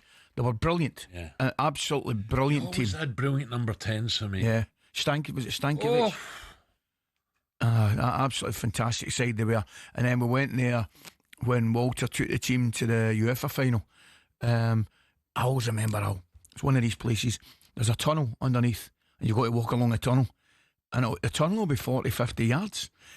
And it was full, jammed, a riot police. It was really intimidating. Really intimidating. They don't mess about there. No, they don't. No. Celtic have to settle for just Europa League football this year after failing to qualify the Champions League. But they've great games to look forward to, such as Feyenoord, Roma, but all attention on tonight and Belgrade. So let's get a wee bit more on this crossover to former Celtic defender Charlie Mulgrew. Charlie, a very good morning, Morning, Charlie. How are you, mate? All right, Ali. How you doing? Happy birthday, Ali. Thanks very much, Charlie. I appreciate that, mate. How are you getting on? Aye, all good, mate. All good. That's the stuff. What about tonight? What are you thinking? I just said to Big Al there, I don't know if you heard. I mean, I don't know if it'll be the same. I would imagine it will be the same, but it can be a really intimidating atmosphere. I don't know if you've played out there. No, I've not played there. I've heard that though, Ali. We know what European football's like. Any game's difficult getting away from home, but I really think Celtic are going to come into a bit of form. That game against Thistle on Sunday against Partick Thistle, albeit it was Partick Thistles and there is levels to the game, but they looked a lot more fluent in the final third with Tenecti, and I think Celtic will get a result tonight. It brings me back to European finals, Celtic and Seville against Josie's Porto. Is it possible that this is a lot easier than Champions League, Charlie, but still some good sides in there? You know, it's not going to be easy, is it, progressing? Well, listen, I think that's what Celtic fans have got to look towards. We've all got to look towards, is there a chance to get a good run in this? Realistically, in the Champions League, Celtic, what they done last year was absolutely brilliant, but they're not going to get much further than that. No. And it doesn't matter how much money they spend. It will progress the team, but they're not going to get further than they did last year. It was a great performance in the group stages, and then to get to Bayern Munich and put such a good performance. But in the Europa League, there's a realistic chance of a good run. I think Rangers have done it in recent times, and I think it's a chance now. Can Celtic put a few results together, one step at a time? And there's no reason why a club the size of Celtic, with the quality they're playing with just now, especially the last week or two, and maybe going to run, who knows? Some of them games they've got, Feyenoord, Roma, they're big games. That's a big night at Parkhead. Yeah, it is. And when you're expecting Champions League football, there is a bit of a lull and a disappointment for the fans. There's no doubt about that. But once everybody gets over that and thinks, right, there's still European football against the teams you've mentioned there, Roma, Feyenoord, when they come to Celtic Park and play like a Belgrade away, start to pick up wins and get the atmosphere, get the fans behind the team, then there's no better place to play in Europe. And listen, if Celtic can get a run in that, the Champions League disappointment will quickly be forgotten. Charlie, I'm with you, mate. I mean, I don't think Celtic fans or Rangers fans will appreciate me saying it, but I think that's where we are. And it's like a catch-22 situation, because you clearly want to qualify for the Champions League. The finances are far greater, and it's money that certainly both clubs can do with. But realistically, looking at both clubs on a playing level, I don't know what you think yourself, mate, but I think we are Europa League teams. Yeah, I think that's what I'm saying, Ali. I think that there's a realistic chance of running it. And I mean, I don't think we should ever get to the point of Celtic and Rangers and think, let's try and not qualify for the Champions League. Let's try and just be a Europa League team. I think you need to keep striving towards that. But if you find yourself in Europa League, then you can dare to dream, because I think if you look over the last 20 years, Celtic and Rangers, Rangers have made 2 finals, Celtic have made a final. There's definitely a chance for a run in that. So it's exciting times. Yeah. Charlie, what about domestically now? Celtic have started well. Are Hearts a serious threat? I don't think so. I think they'll listen, they've started well. Dale's a good manager. He's got them playing, but I just think they'll fall away. The expectation, teams like Hearts and Hibs and Aberdeen, it's not the same as Celtic and Rangers. Celtic and Rangers fans demand you win every single week, and I think over time that kind of prevails, because the intensity in Glasgow and the demands the fans put on you drag you through and make you get results and push you to that other level. I don't think it's quite the same at Hearts and Hibs. They can draw a few games and lose a game and it's accepted. So I don't think they'll stay up there. Listen, if they prove me wrong and make Scottish football a kind of more exciting product, and hopefully there's teams that can come up and start competing with all the Celtic and Rangers, but I just can't see it this year. I think Rangers will begin to pick up results now. They've got one in Saturday against Hibs, or Sunday, was it Saturday against Hibs? But no, I don't. I think Hearts will have a good season, but I don't think they'll split Celtic and Rangers. Charlie, here's one for you, mate. I mean, I can't believe it again. To beat last night. You're talking about Hearts this season having a great start, and they have, and I'm with you, mate. I think Derek's an excellent manager and will do really well. But there is nobody had a better start in recent years outside the old firm than Aberdeen. Aberdeen's start last year, I remember the 2-2 draw at Celtic Park. They were fantastic, and then, crikey, they fell off a cliff, mate. But look at them. Look what's happened this season, mate. Beat again last year at United 2-0, I think it was, and they're sitting with 1 point. Yeah, so they won their first 12 last year, didn't they, in the league, and now they've won 5 in 32 games. Amazing. It's crazy to think. I mean, it's hard. They had a real weird season last year where they won 12 in a row, and then they went on a bad run. They didn't win in 12, and then they kind of petered out the season. And they ended up winning the cup. I think that's why. Yeah. The fans have been that wee bit more patient, although there was a bit few chance last night with the manager, but because they have won that cup. But listen, they can't continue playing like this, and they've not scored a goal. They've not scored a goal in the league it's yet. Unbelievable, mate. Credit. Yeah, they're Charlie, the weekend, Ryder Cup. You're a big golf fan, aren't you? You'll be glued to the telly. Yes, I'm golfing today. Actually, I'm playing today in a kind of Ryder Cup theme, so that's why I've got red, white, and blue on. Ali will be happy with that. Oh, delighted with your outfit today, Charlie boy. Where are you playing? I'm playing Glen Eagles, King's Course. Oh, we're there. We're up there on Friday, mate. Yeah, Big Al's got his golf day on Friday. We're there on Friday, mate. Oh, yes. Aye, we're there on Friday. Listen, I was saying to Big Al, tell him you were over at a game. You're doing your YouTube thing. You're get with Henrik. You played with. Yeah, I played with Henrik over to Sweden and played with Henrik Larsson. I was delighted when he said he would come on.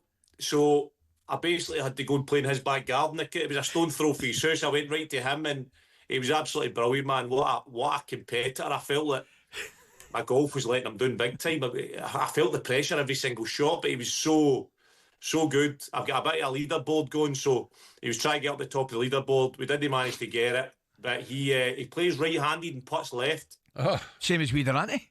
Is that right? That's the exact same as Durante, Charlie. Crazy, and it's mad to see. He says it's because when he played floorball, I think it's called, back in Sweden back in the day. You use two sides of a hockey stick or something. I don't know. And that's what he says. Why he does that. But who's top of the leaderboard at the moment?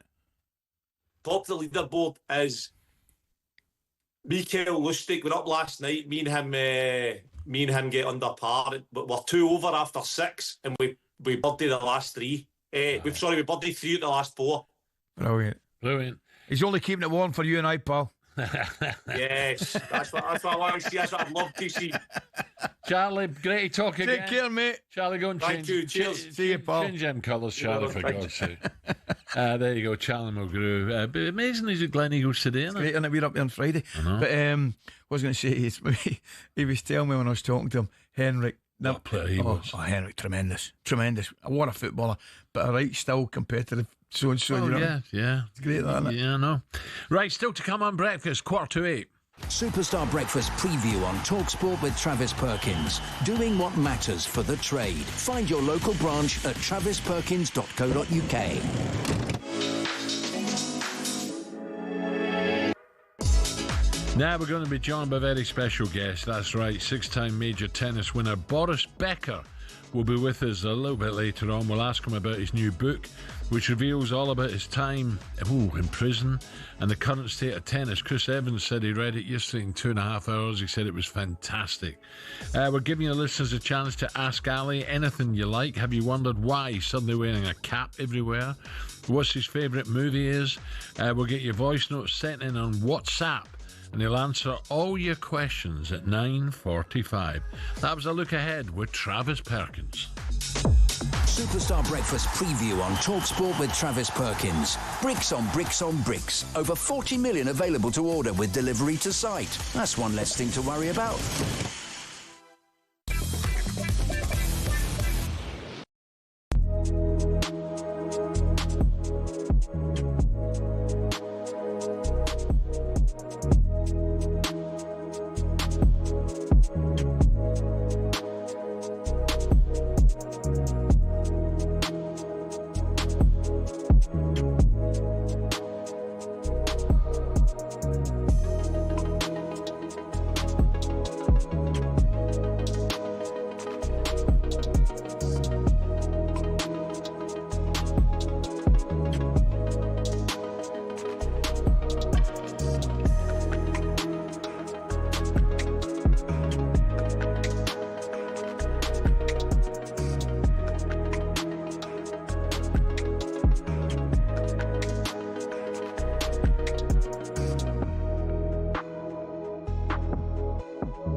You think I'm milking this enough? Oh, you're loving it. Katie's with some nice birthday fun. Katie. Ali, 63, if you've just joined us today. Katie, what we got? Happy birthday, Ali. I brought you in a cake. It's got about 100 candles on it. Don't like that. I'll have London Fire Brigade over here. Pretend blow them out. That's very kind of you. It really Victoria Sponge, I hope you like that. You know, I do, and I'm going to have a little bit of that later with a cup of tea. Thank you very much indeed. And we've also got you a goodie bag of loads of little bits so you can get in and amongst it. Oh, nice. Here we go. So what's in there, Ali? I'll tell you right now. I'll give you a clue if you're not watching. Right, party on. You got a bib for your steak tonight? Right, pass one over to Alan. We've got some party hats. I've got your party hat as well. It's got to go flying. I've got your party hat. Oh, that, and I'm going to put one on. What's you got to stick that one? Right, hang on. I'm going to have this one. This is the party hat. Brilliant. And I've got a nice wee card here as well. This is very thoughtful of you. It really is. I think you're right, numpty. I'm going to read this first. Don't careful reading that. It's quite a rude card. No, I'm not reading that out. Did you not think you can read that out? No. Oh, that's lovely. It's very kind. We're going to give us a clue. It's just a lovely birthday card from the read it out then. Family. Hope the card makes you smile. It does. Oh, you have a look at it. Well, let me read it out. Hope those are natural. And, you know, I mean, that's all it is, really. At this moment in time, everything's still natural. I'm hanging in there. You have a deal. You hope you have So the card is a camel with some very large humps. Correct. And it says, what's it say, Alan? Yeah, like those are natural. Hope the card makes you smile, dear Super Ali. You don't have to look a day over 21. That's hope very you have nice. a fabulous day. Love at the talkSPORT family. That's nice. Very kind. And I think there's one more thing in there. That's what I've missed it. Now, I know you've dodged this. Right, take the party hat off. I thought that was yours. No, this crown is yours. Hopefully it gets over. Would you know what it says? What's it say? It's my birthday. So where does it go? Is it going like that? It goes like that. Amazing. You've never looked better. Well, that's fantastic. That's really thoughtful of you. Long hair to have one of them on. Oh, man. It gives me an opportunity as well to thank all the listeners I've sent in the messages. Even got one from Tim Vine. Tim, is there not some more, Katie? There is more. So big names have been flooding in because they've wanted to wish you a big happy birthday. And we're going to start with one of your former colleagues that you travelled around Europe with. Lee, what's happening, man? How are you doing? Hope you're well, mate. 63 years old, looking like 44 maximum. Love to see it. How come we've both been in Portugal for over 10, 15 years and never seen each other? Anyway, man, I miss our times together, man. We had some great times. You were the best wine chooser. Is that a thing? You were the best picker of wine. The connoisseur. But yeah, listen, man, I miss you, man. I do. Don't miss many people from that era. Liven up. Take care. 63 going on 80. See you later. Oh, nice to hear from Rio Ferdinand. But you know something? Rio. Joseph in the Technicolor green coat. He was looking brilliant. I closed you know my eyes. Do you know what we used to do? Do you know what you used to do? Okay, I swear to God, see if we got to a place wherever we were going, Madrid, Barcelona, we were always out for a bit of dinner before the game. And Rio, first thing he would always do, he would hand me the wine list. That was my job. I've been out with him with it balloon on and stuff like that. From Welsh, gives a break. He's a bit more classy than the balloon on. You refuse to drink the balloon on just for the colour. And if you are the wine connoisseur that Rio refers to, what's going to be the wine of choice tonight then? Oh, I love a nice red tonight. A lovely red tonight with steak. You got to be careful, it gives you a husky voice because if we not get someone else about it. Exactly, yeah. Another birthday message from Sean Dyche. Super Ali, ole, ole, ole. Super Ali just died here to wish you a fantastic birthday. 63 years young, mate. Always love your company. Love what you do in the media, mate. Top man. You enjoy yourself. Catch you soon for a bit. And remember, no Peshwari naan. Cheers, kiddo. So what's all that about? We went for were you in a Chinese, you ordered Peshwari? No, we had a bit of a night in Nottingham and we ended up, there's curry involved and things like that. Big Dickie, brilliant. Now there's a man that likes a glass of red wine as well. That's so kind. Very good. Thank He's you. not back in yet, is he, Sean? I think it's only a matter of time, isn't it? I think so. He'll be back. Definite. He was actually getting Soon, I reckon. He was getting mentioned for the Rangers job as well now. Was he? Yeah. Yeah, he'll get back in soon, Dickie. He's actually been sitting here. All right. He's been doing a wee bit just of on the Rangers job. You think Russell's just got himself if he gets a result in Europe tomorrow? Well, I think they played a lot better on Saturday. Got a little bit of the break with a disallowed Hibs goal. But then, as I said yesterday, to balance it up, there's 2 or 3 decisions went against them the week before. So I thought they played a lot better. Have you met Russell yet? Very briefly. I met him, funnily enough, prior to the game. He must be having sleepless nights, eh? Oh, absolutely. That's horrible. It's not nice. It's not good. Not good, and it's not nice. No. But it kind of goes with the territory if you're not winning, to be fair. And I believe Thistle, there was a Celtic demonstration as well, wasn't there? Well, there was. They're not happy either. With, is it the boarding? Or seem to be getting it. So, and as you know better than them, it's a tough place to play when things aren't going well and the fans are up in arms about whatever. Yep. Katie, thank you. Thank you, and a very happy birthday, Ali. I hope you have a fabulous day and enjoy that cake. I will do. I really appreciate that. That's very kind of you. That'll be 2 gulps. Next, why exactly would Harry Kane swap Bayern Munich for a Tottenham return? That's the rumour flying about. Asking Adrian Durham that exact question. That is coming next on talkSPORT.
The Lions. Real-life fantasy rugby. Bitter rivalries set aside in a quest to create the world's best team in weeks. There's nothing like it, but who on earth had the idea and how did it all begin?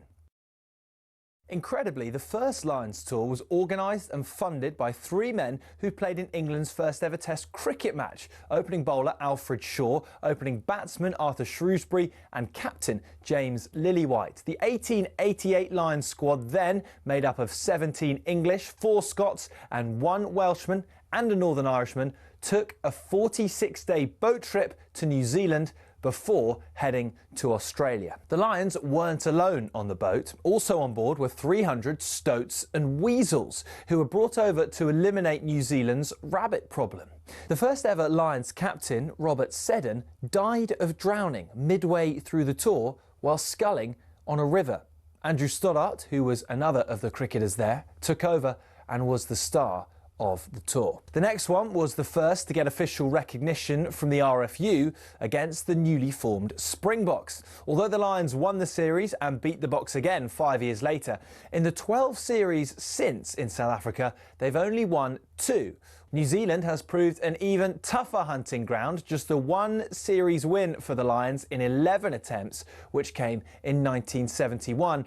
And then there was that nail-shredding drawn series in 2017, only the second in Lions history. Only once have the Lions clinched a series after losing the first test, 1989, when David Campese's infamous ghost pass was pounced upon by Ian Evans. Before World War II, the Lions had a dark blue strip, which on the 1930 tour forced the All Blacks to play in all white. So in 1950, the iconic red shirts, white shorts and blue and green socks combination was born. It remains the symbol of the greatest alliance of adversaries in all of sport. To borrow the phrase from Jim Telfer, the Lions is Everest.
Ali, Eddie Howe at Newcastle, just wanted to wish you a very happy birthday.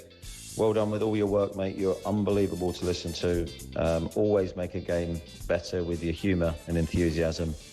And sending you my best wishes. All the best. Bye. Ah, very nice. Isn't it just? Very nice. Thank you very, very much. I was just watching Isak there.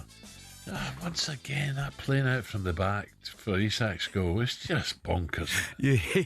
You hate it. Oh, I just don't. I don't get.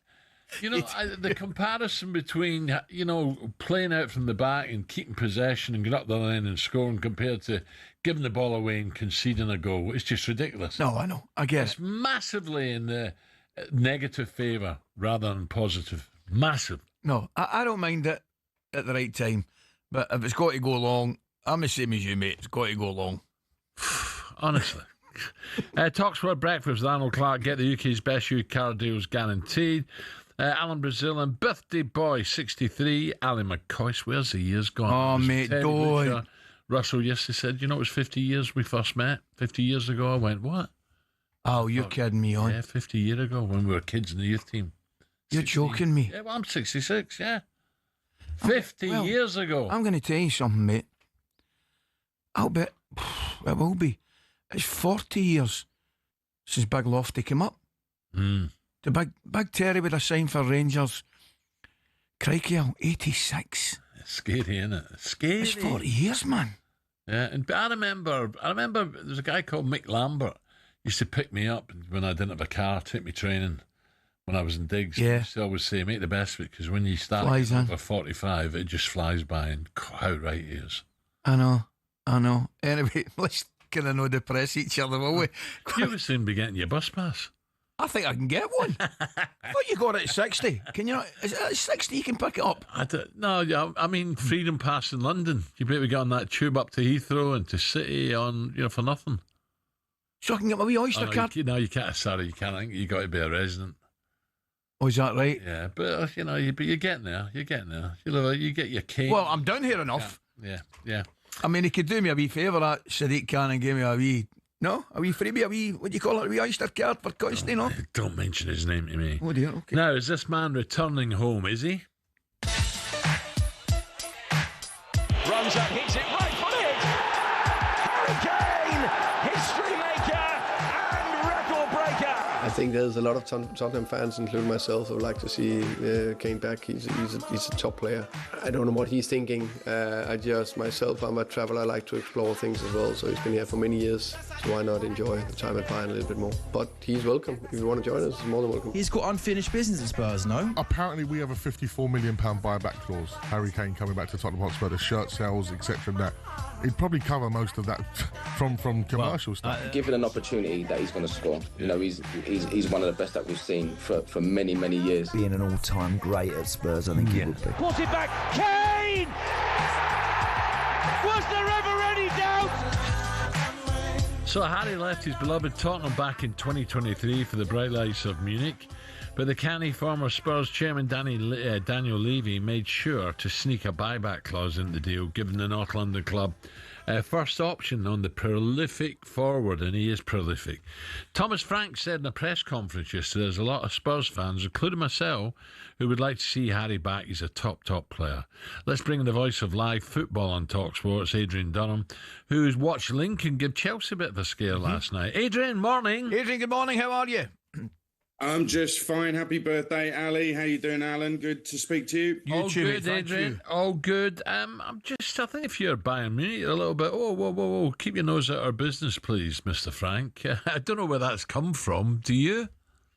Listen, if you're asked the question, you're going to give the answer. And I think that there's a good reason why he's doing it. I think that Thomas Frank might be thinking to himself, I want this out there. If he does want to come back, then let's bring him back next summer.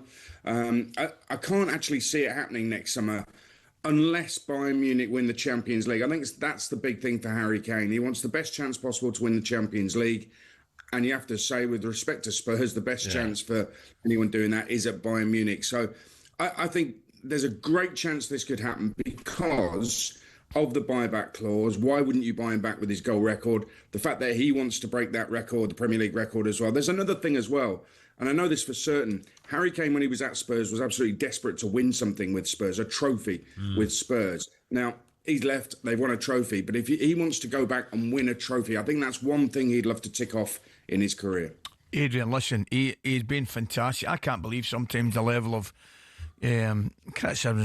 criticism is maybe not the right word, but doubters out there. His goal scoring record has been absolutely fantastic, and he is a team player. There's no getting away from it. However, I tend to agree with you. I think the biggest pull, I really do think the biggest pull, and it would be a remarkable achievement, and he's the only one capable of doing it in the next, 20, 30 years, and that would be catching Alan Shearer and taking that record off Al.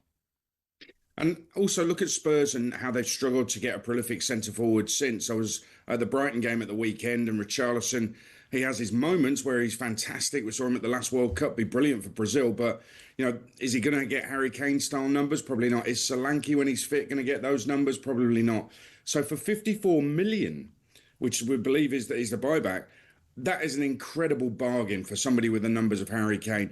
And that record, what is he, 47 short of it? That's 2 seasons, or 1.5 seasons in the Premier League for Harry Kane. Well, you're guaranteed goals, Adrian, aren't you? That was going to bring me on to my next question.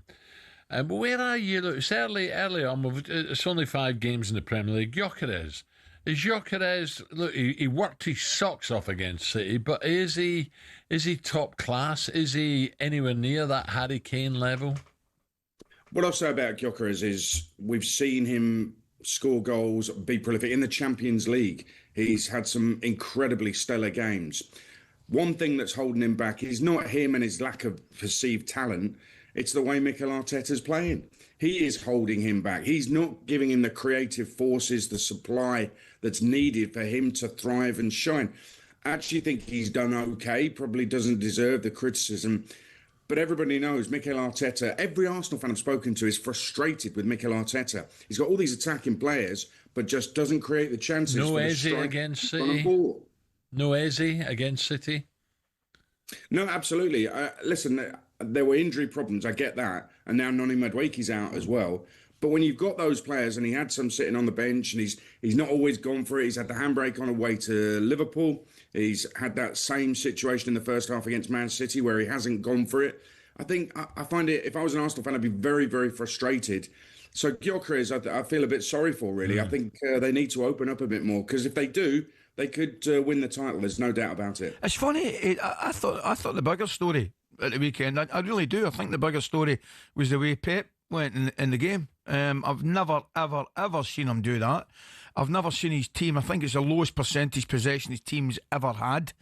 I think that was a story. I think that the criticism of Arteta is effectively about one player, and that should Eze have started. And they probably should have. Yes, I get that. Totally get it. But the fact that City went the way they did, and it's not a criticism of Guardiola or anything, but it might be the reverse, actually, that he's actually decided to do what he did in that particular game. I actually understand it. It made sense to me that Pep played that way because he couldn't afford to lose the game. So he didn't want to go all out, going for a second goal, playing free-flowing Manchester City football. And let's not forget, they've lost 2 games already this season, okay? And they tried to play expansive and open in those games. So he's basically stripped it back, gone back to basics, had a let's not get beaten policy. And they were very, very close. They were one mistake away from winning the game. So I totally understand why I think it was to try and restore confidence, not get beaten for a 3rd time already this season. And I totally get it's where Manchester City are at the moment. They had a terrible season by their standards last season, and he just wants to make sure they keep improving this season. I don't see them as title contenders, though. What about Adrian, Carabao Cup? We touched on Gyökeres. Arsenal go to Port Vale. Can you see any sort of shock up there? I think it depends how Port Vale play, because I was at Lincoln-Chelsea last night. Lincoln absolutely out of the blocks flying. It was a sensational first 90 seconds. They were launching balls and long throws into the box. They hit the post in that 90 seconds. The Chelsea keeper flattened one of his own defenders in his desperation to get the ball away from the goal. It set the tone, and by half-time, Lincoln were well on top. It was brilliant. Now, they couldn't sustain it. Chelsea had too much quality in the end. The Tyreek George goal is absolutely brilliant. Port Vale have not had such a good start to the season, but if they do come out of the blocks flying, and if Arsenal are a little bit asleep or a little bit under strength as we expect, they could possibly take advantage. But I think it'll take something special to beat Arsenal. Yeah. They haven't won the League Cup for so long, since the 90s, yeah. Arsenal, which is it's extraordinary, really, for a club that size that's used to winning stuff. So I think that the fans would welcome a run in this. Just one quick one, Adrian. Last weekend, I was a little bit disappointed, to be honest, with Newcastle. I thought they were a little bit tame. I know there's been a few problems there with Isak, etc., but it almost looks as if they were happy with a point. And I thought they got a little bit better than that, more adventurous. Yeah, a little bit. And I get that. And I think there was an element of that about Eddie Howe when he was Bournemouth manager. Occasionally, there's a lot to love about Eddie Howe. There's no question about it. But I think sometimes he plays a little bit restrained, not to lose, like the City way at Arsenal, really. But I think Newcastle could be capable of so much more. I think it's a case of wait and see. They've got to balance Champions League and Premier League as well. So let's wait and see how that pans out for Newcastle United. I wasn't that surprised, Ed. I thought the game in the Thursday night against Barcelona would have certainly took an awful lot out. I mean, the intensity they played, the opening 45 minutes, it was massive. So I wasn't really surprised at the weekend, to be honest with you, mate. No, the emotional energy, you're right, really took it out. I mean, it was a huge night, and it was live on talkSPORT. It was just, the energy coming through my radio was absolutely amazing. Yeah. So I could understand that from the players' point of view, yeah. Next one, Adrian. Thank you. Have a good minute. Adrian Durham there. Right, okay. 03717 22 3344. Spurs fans, let's hear from you. From your all-time top scorer, Harry Kane, Thomas Frank says he's welcome to a sensational return whenever he likes. Would any of you be against that? Let us know. It's not going to be soon, is it? He's going to have no chance. He's going to have one more go, at least another season. Remember, 3-time Wimbledon champion, the brilliant Boris Becker, joins us for half an hour shortly. And next, big news of a price decrease at Cheltenham.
You're enjoying that, aren't you? What do they know? Come, aye.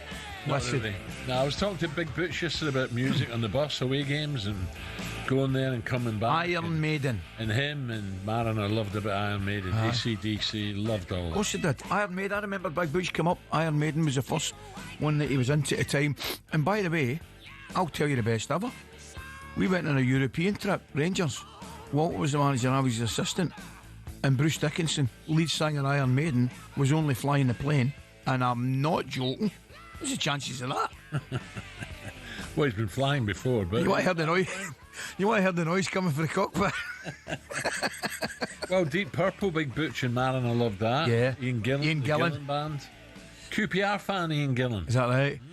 A Big Butch loved his rock, didn't he? But Iron Maiden was the big one, wasn't it? It was great. We had a great chat yesterday about old days. Is he in good form? There's a documentary coming out. It'll be around the World Cup.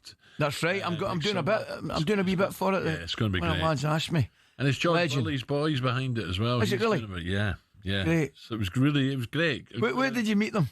We were ended up in a little place by the River Orwell, the Freston Book pub, and had a bit of lunch and just chatting, and it was great. Wasn't it? Just to catch up with the boys. Yeah. Fantastic, mate.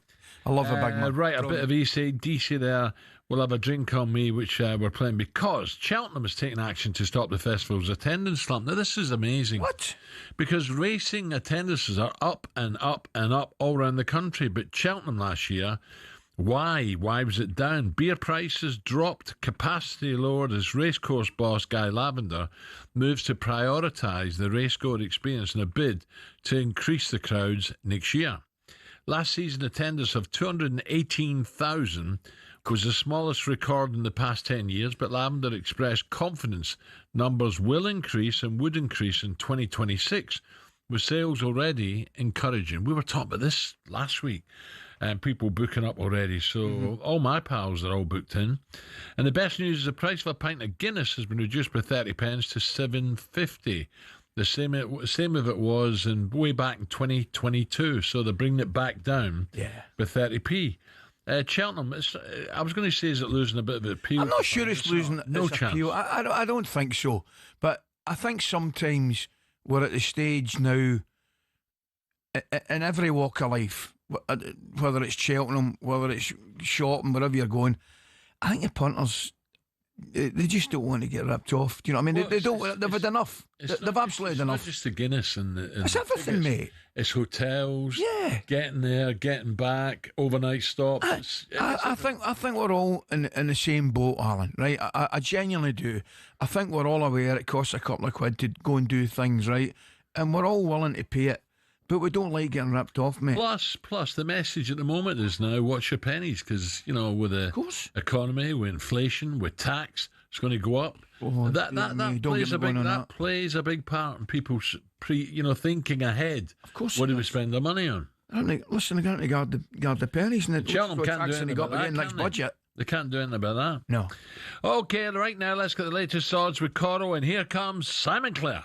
The Coral Daily Download on talkSPORT with Coral. We're here for the fans this season. 18 plus, gambleaware.org. Warm welcome, Simon. Good morning. Simon, good morning. Oh, happy birthday, Ali. Thank you very much, Simon. Very much appreciated. How did you enjoy God's country at the weekend? Oh, it was amazing. The first time I've been up for the Ladbrokes Gold Cup. We've obviously been many times the Scottish Nationals together. Yeah. And it was just as good. I mean, what about Phil Cunningham? Amazing. Amazing. Phil Cunningham's incredible. We actually held a draw on the Thursday with Alan Hutton and Stilian Petrov for the Air Gold Cup. But it's one of those draws where we pick out the stall and the horse, i.e. no one has to do anything. But he turned up with Richard Spencer because they thought they were going to pick their stall when their horse came out of the draw. Yeah. So they're the only connections who turned up on that Thursday at 11 o'clock. No one else was there.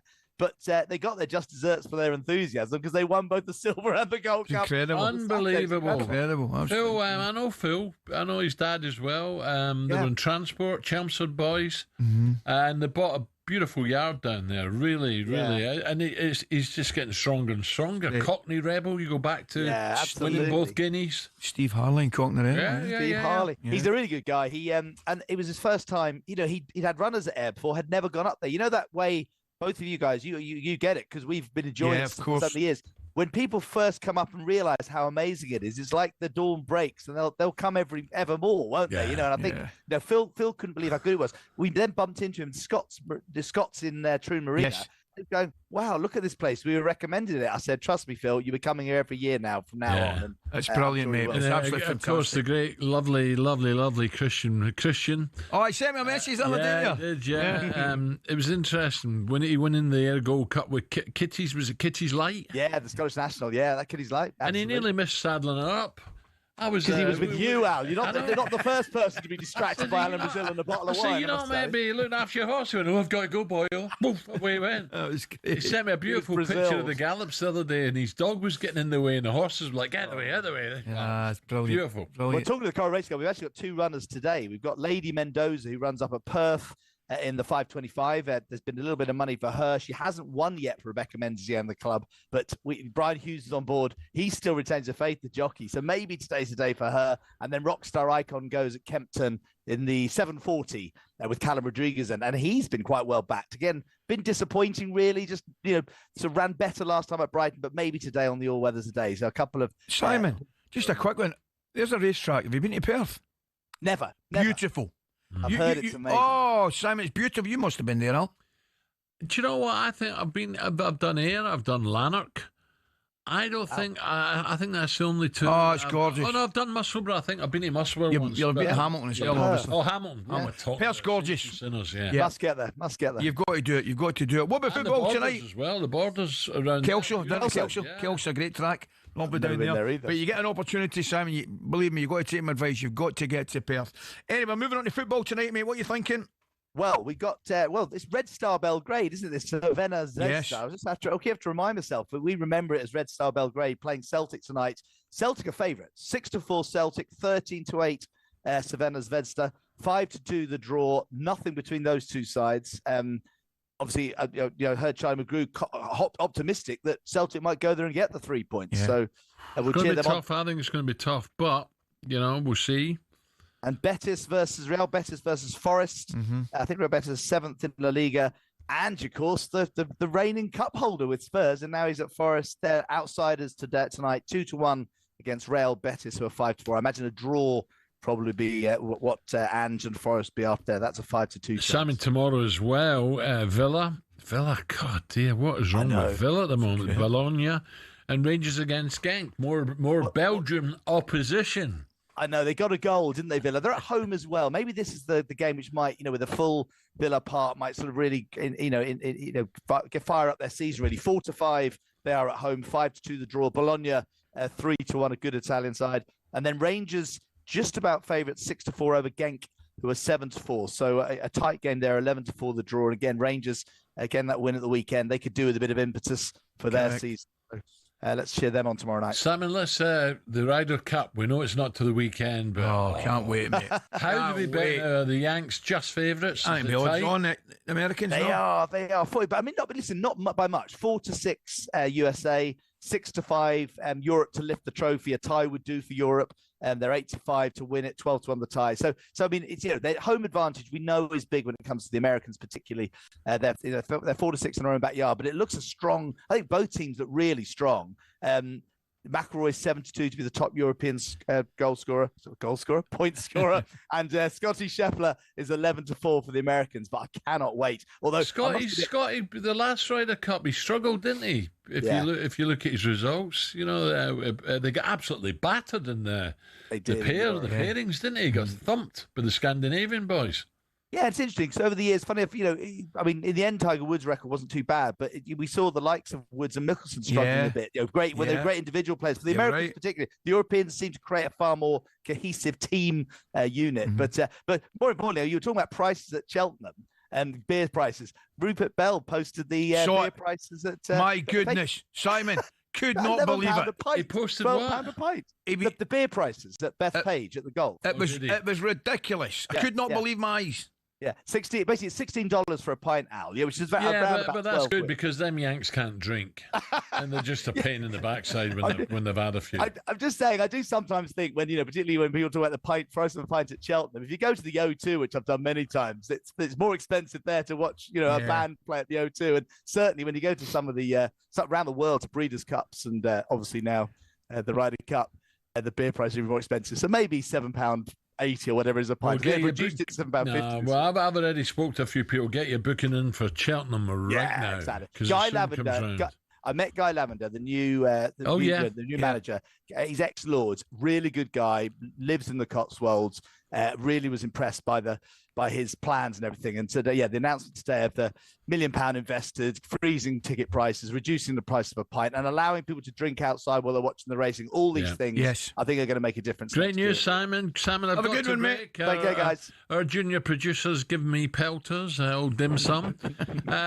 Simon Clare from Coral, more sporting odds throughout the day with the boys from Coral. Right, it's 8:30. The Coral Daily Download on talkSPORT with Coral. We're here for the fans this season. 18 plus gambleaware.org.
For every good signing a club makes, there's bound to be a few that don't work out.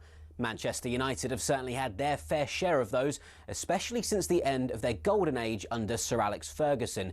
Here are some of the Red Devils' worst signings since Fergie. First up, Alexis Sanchez. He'd averaged almost a goal every 2 games for Arsenal, but in his 45 matches for United, he only bagged 5. Next up, Radamel Falcao, dubbed El Tigre, or the Tiger. But at Old Trafford, he was a little more pussycat, to be honest. All the Colombian managed in 29 games was 4 goals. Moving on, things couldn't have gone worse for Jadon Sancho at United, with just 12 goals in 83 games. And it all ended after that very public spat with then-manager Erik ten Hag. Next, Ten Hag probably thought he was wise in sticking to what he knew when he brought in Antony from former club Ajax. But the £86 million Brazilian has really not been able to hack it in the Prem. The curse of the famous number 7 shirt has also had its share of victims. As well as the aforementioned Sanchez, Memphis Depay found he couldn't follow in the footsteps of Ronaldo, Cantona, Beckham and Best. He netted just 7 in 53 appearances. And those are just a few examples. To be honest, the list could go on and on. Unfortunately, that's probably why Man United haven't won the title for over a decade, and why it might take a few more years before they're in contention again.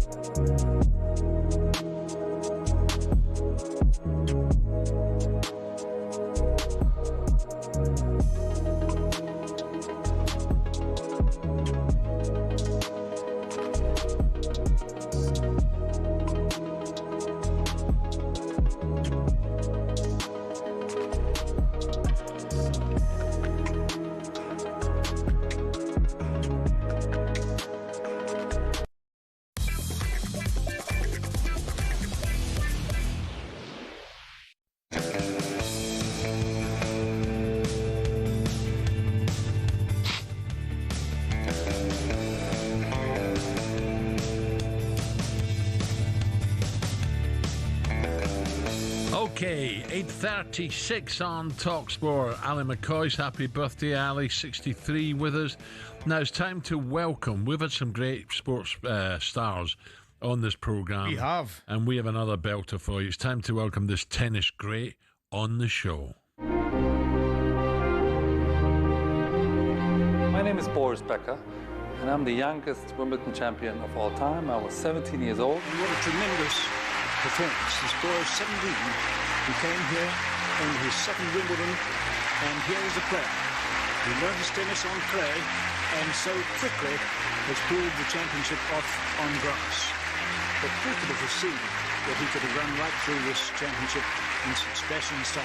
I like Boris because he's trying to use whatever power he has as a tennis player. He's trying to use it for different reasons, for other things bigger than tennis. And I respect him for that. Boris, I would like to present you as the 1989 U.S. Singles Open champion. Something I can brag to my kids about. You know, they always want to know who's the latest, coolest world record holder. And I say, well, you don't have to look too far. Your daddy wasn't that bad. Yes, Boris is one of the greatest tennis players of all time, winning 49 career singles and 15 doubles titles, including 6 singles majors, 3 Wimbledon champs, 2 Australian Opens, 1 US Open.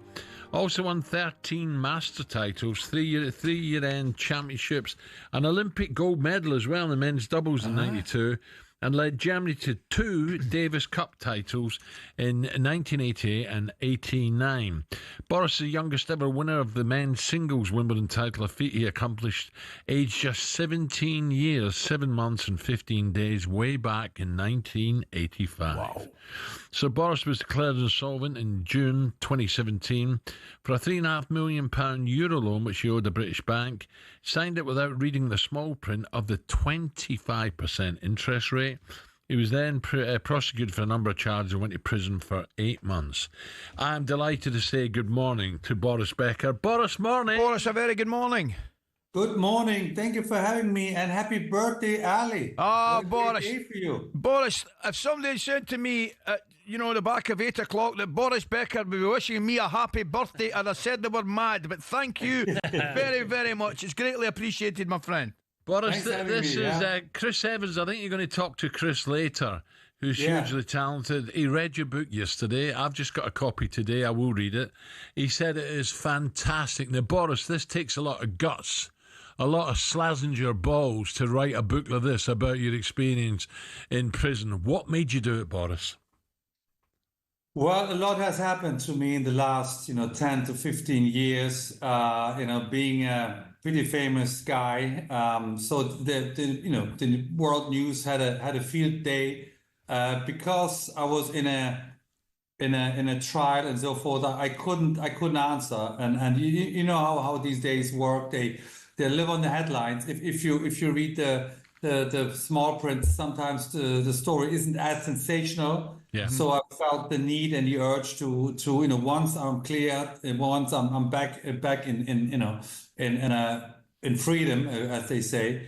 Once I'm out of insolvency, I felt the urge to tell my story, because it was necessary. It was also therapy. When you go through so many difficult things, you sometimes, in order to digest them and to feel better about it, you need to sit down and have a proper conversation. And that's what I did with my wonderful ghostwriter, Tom Forsyth. Well, I've got to say to you, Boris, I'm the same as Big Alan. I cannot wait to read it. That's for sure. I want to ask you, if I may, you mentioned that dark period that you went through. Now, it is something that we can only imagine. You must have some strength to get yourself through that. But I want to take you back. How did you feel that minute, that moment that you realised you were losing your freedom? Well, most difficult day of my life, but it was sort of in two steps. When I was found guilty on April the 8th of 4 charges, then the next court trial, the hearing was on April the 29th. This when I found out about the damage, meaning is it going to be a suspended sentence? Is it going to be 7 years inside? Oof. And those 3 weeks were the most difficult, because you have to deal with all the consequences. You have to speak to your kids. My mother was still alive, my sister was around, and my partner then, and you have to really be open about talking all the consequences. What happens if the worst happens? Yeah. And that certainly happened on April the 29th and to make the day even worse, it was the birthday of my wife. So I went around and bought a couple of flowers in the morning, and then we went together to the cab to go to the court. So that was a very, very difficult day, and there you go. Yeah, Boris. How can I ask this? But prison. You walk in, you sign what you sign, you get your clothes, you get your prison gear. How were you feeling the first couple of days, and especially nights when that prison cell door slams shut? How were you feeling? Well, a very difficult moment, and I was unfortunate because it was a Friday night, so it was locked all weekend long. So I'm talking 22 hours inside a very small cell. I was only allowed to come out, for lunch at 11:30 to 12:15, and then dinner at 4:30 already until 5:15, and that was it. So 22 hours, and then on the Monday it was a bank holiday. So really, I was able to go out of that cell on the Tuesday morning. So those 3 days, and in particular the nights, because you can't sleep. You hear all the screams about the other cells. You don't know if some of the other inmates are killing themselves or hurting themselves or harming themselves. So you're really completely at loss. Yeah. So this complete control of your life was very, very scary. Boris, sorry, Alan, I know you're that again, but Boris, that mentality of a winner, of a fantastic world-class sportsman, a Wimbledon champ, a champion at sport. Do you think that helped you through those early weeks in prison, mentally strong, tough, and get through this? I think so. When I was playing tennis, I was most comfortable in the 5th set. I was most comfortable in a tie break. When the going got tough, I thought that I was okay with it. And I think that mentality of surviving a difficult moment on the court, I think helped me a lot in prison, of saying, I don't know how I'm going to survive, but I will survive, and I will do anything necessary to do so. I'm a father of 4. My wife, were expecting our first child together in December. So there's a lot of responsibility for me, with my sister and her kids. So I couldn't just say I'm going to give in. I'm going to give up. I have to find a way. And I think that was something that helped me on a tennis court a lot. Another question I'd like to ask you, Boris, and we're going to move on to obviously happier times in your life as well. And there's plenty of those. Don't worry about that. But another question I'd like to ask you: when you went into prison, Boris, do you think being Boris Becker helped you or hindered you, or was it a combination of both? Because the fact of the matter is, as soon as you go in there and the door slams, everybody, inmates, and officers know who you are. Actually, my first prison was HMP Wandsworth. They had no clue about my tennis history. They thought I was this famous guy on the news because in April of 22 I was a lot in the news, but they didn't have any knowledge of my tennis history. So that helped me that they didn't know who I was. I was a number. My number was 82923 EV, and that's what I was called. And even the wardens didn't have much knowledge. Again, I think that served me well. That changed once Wimbledon was on, and we had a little TV inside that cell, and I was able to to see the BBC and Channel 4 and ITV. So Wimbledon was on, and I think that's when the inmates realized, well, this guy, they talk a lot about him on the TV coverage. He might be famous for something else. But that was July, so I was already 3 months inside, and I was able to alley a couple of tough guys to protect me. Yeah, but Boris, could you, in terms of, it must have been a shock to the system, like food, when food came, could you eat the food, or was it just impossible to begin with? Well, the English cuisine is not known to be the very best, to say it mildly, but that food inside was just unbelievable. But you're so hungry because you have so little food anyway that you literally eat anything. So for the first time in my life, I felt hunger. At 7 or 8 o'clock inside your cell, you have you want to eat something small and you can't. And so this is maybe something that served me well in hindsight because it cleansed me. Between the end of my tennis career and my incarceration, I had 15 years of maybe making a couple of wrong decisions, sticking with the wrong people, being too comfortable, being in my comfort zone for too long. Maybe prison served me well. It woke me up. It realized what's important, what's not important. You can imagine all my so-called friends left me, just a couple stayed. So, it's been 2.5 years since I'm out, and my circle of friends is different, and my clarity and my sanity is back as well. Yeah. Boris, stay with us, because I want to talk nicer times, please, about your huge talent and success you've had. I can't wait to read this book. We're back with Boris in the tick, 8:47.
Good morning. 9 minutes before 9 o'clock. Fabulous this is. We're talking to Boris Becker.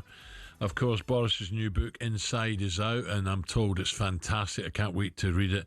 And Boris is staying with us right up to 9 o'clock. Boris, one thing before we got onto the tennis side of things, I'm dying to ask, do you think as a youngster the pressure was incredible on you, Boris, and maybe perhaps you were too trusting with people deciding what you should do next, what you should do with this, what you should do with your money? Were you too trusting?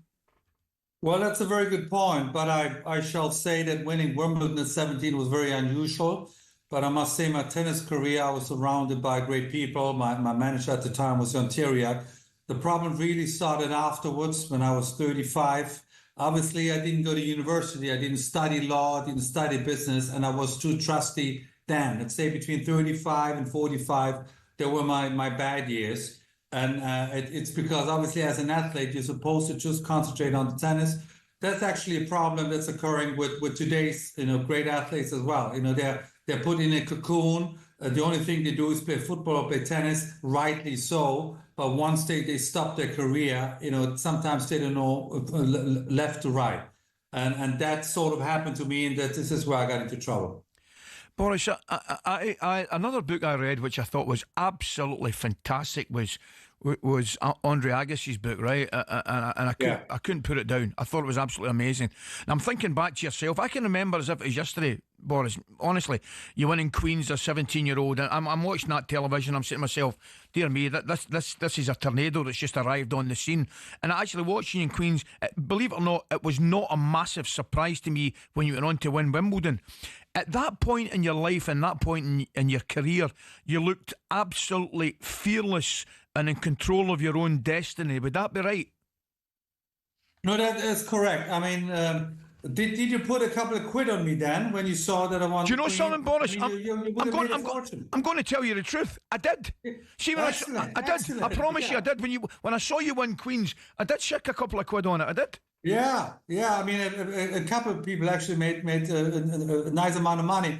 No, look, I think this fearlessness and this never say die attitude served me well in my most difficult moments in prison as well. It's just this instinct that comes out that sometimes you don't know how you're going to do it, but you're going to do it. And that served me well as a tennis player, and that served me, I think, even now. When life is of wonderful surprises, and it's quite long. Sometimes, especially when you're young, you don't know how long your life can be, and so you have to be mentally strong. Everybody has ups and downs, and just have to overcome and always try to find a way to do better. Boris, so when you were playing at your prime, at the best, who was the tennis players around you most admired? Who was your friends on the circuit, or is it too difficult to have close friends? Well, my idol growing up was Bjorn Borg. The reason I picked up the racket and I fell in love with Wimbledon was always Bjorn Borg. Yeah. Obviously, when I started, he retired already. But my nemesis then were John McEnroe, Ivan Lendl, Stefan Edberg, Mats Wilander. Friends, I wouldn't call each other. In those days, players, we didn't have the microphones on the court, so we were speaking, difficult English to each other, and so forth. So yes, I was friends with some of the German players, but to be completely honest, because I always felt that I was a bit bad on the tennis court, they couldn't threaten me. But with the top 10 players of the world, you can't be friends. No chance. Boris, tell me, we're looking at that period we had recently, which was nothing short of incredible. With the quality with Djokovic and Federer and Nadal and Andy Murray and things like that. And there was a little bit of a concern for people that enjoy their tennis. Where was it going to go after this? Was it going to take a dramatic drop or a slump? But it certainly doesn't look to be the case at this moment in time. You look at Alcaraz and Sinner. Where do you see tennis at this moment in time? Yeah, I was one of the ones that was in doubt. Where is it going to go after Djokovic and Nadal and Federer and Murray? I didn't think it was going to be picked up that quickly, but thankfully with Sinner and Alcaraz, ruling the tennis world, you have again two, excellent tennis players, and we live a tennis boom right now. I'm on the other side now. I work on television. I do a lot of commentary for all the Grand Slams. And so I see there's a lot more interest in tennis than I expected to be. And that thankfully for those two players. I wish we had a couple more. Just think about those, Alcaraz and Sinner, one or the other, won the last 8 Grand Slams. Yeah. Talking about a dominant period. But, that's what it is. I hope, from your guys' point of view, I hope young Jack Draper is not injured that often, that he's going to be more consistent, because once he's fit, he's one of the very best tennis players. But, you gotta be 100% physically fit. Yeah, I was going to talk about Boris Alcaraz. For me, he's incredible. It really is. Don't get me wrong, Sinner's a great player as well. But in terms of mentally tough, strong, and I imagine he hates to lose at anything with his kids or whatever, it would be Djokovic. Djokovic, for me, was another wonderful superstar. Yeah.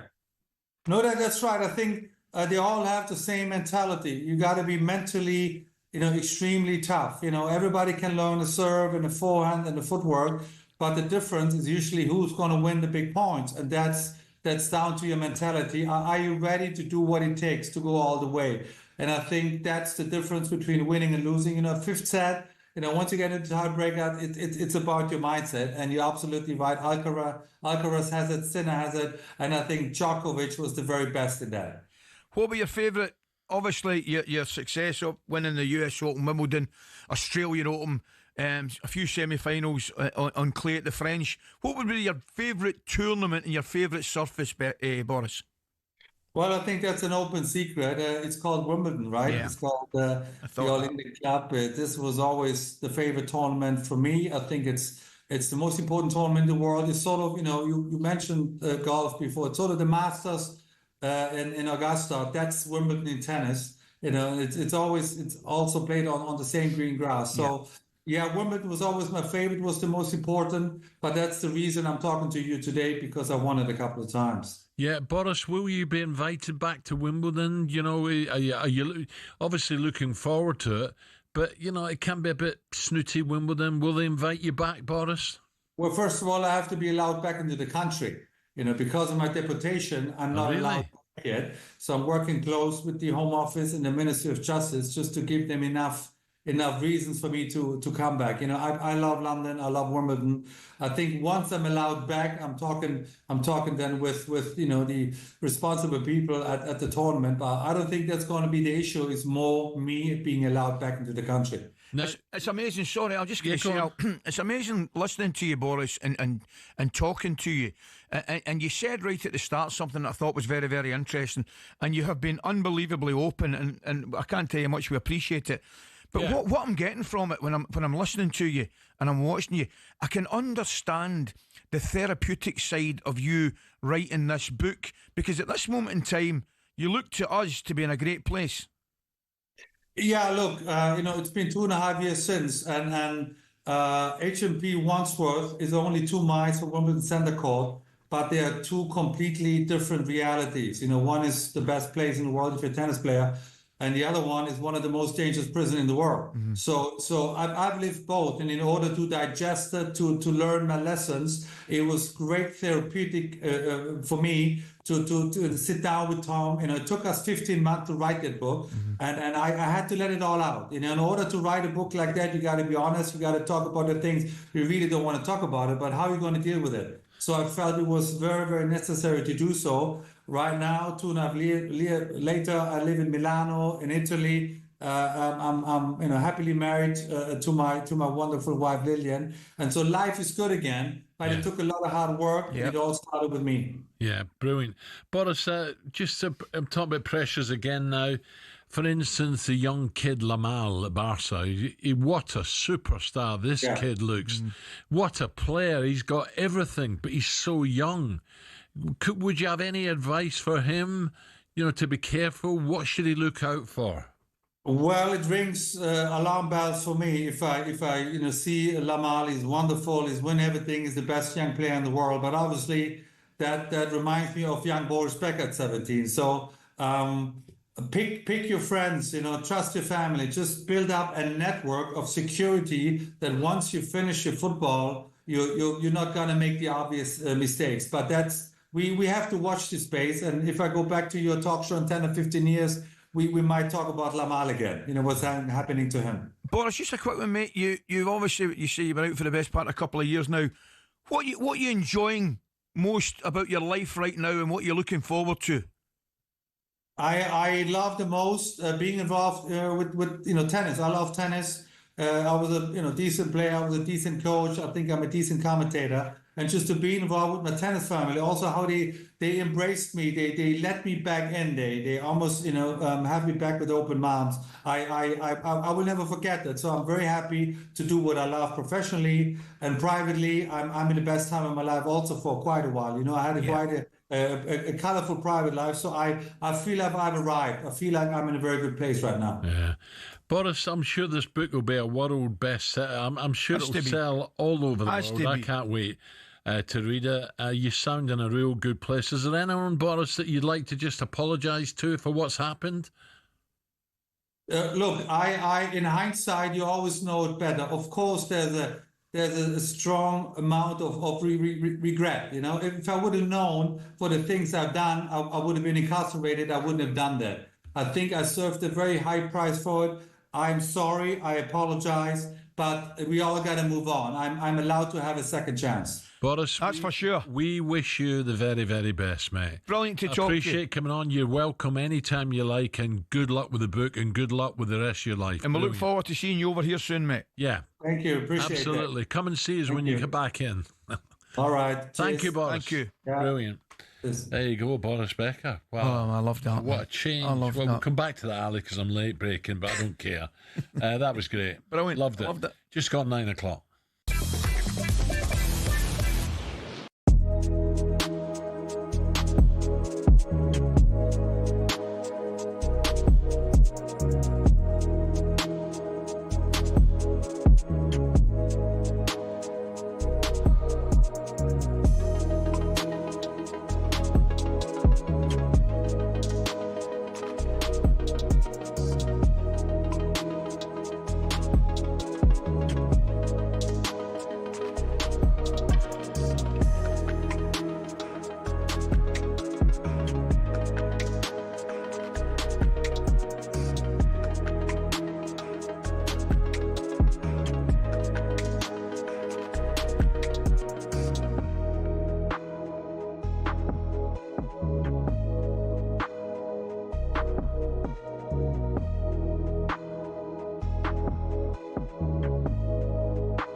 the Toffees to the Tractor Boys, the Eagles to the Seagulls, Gunners, Bees, Hammers and Magpies, Premier League teams have got a load of crazy nicknames.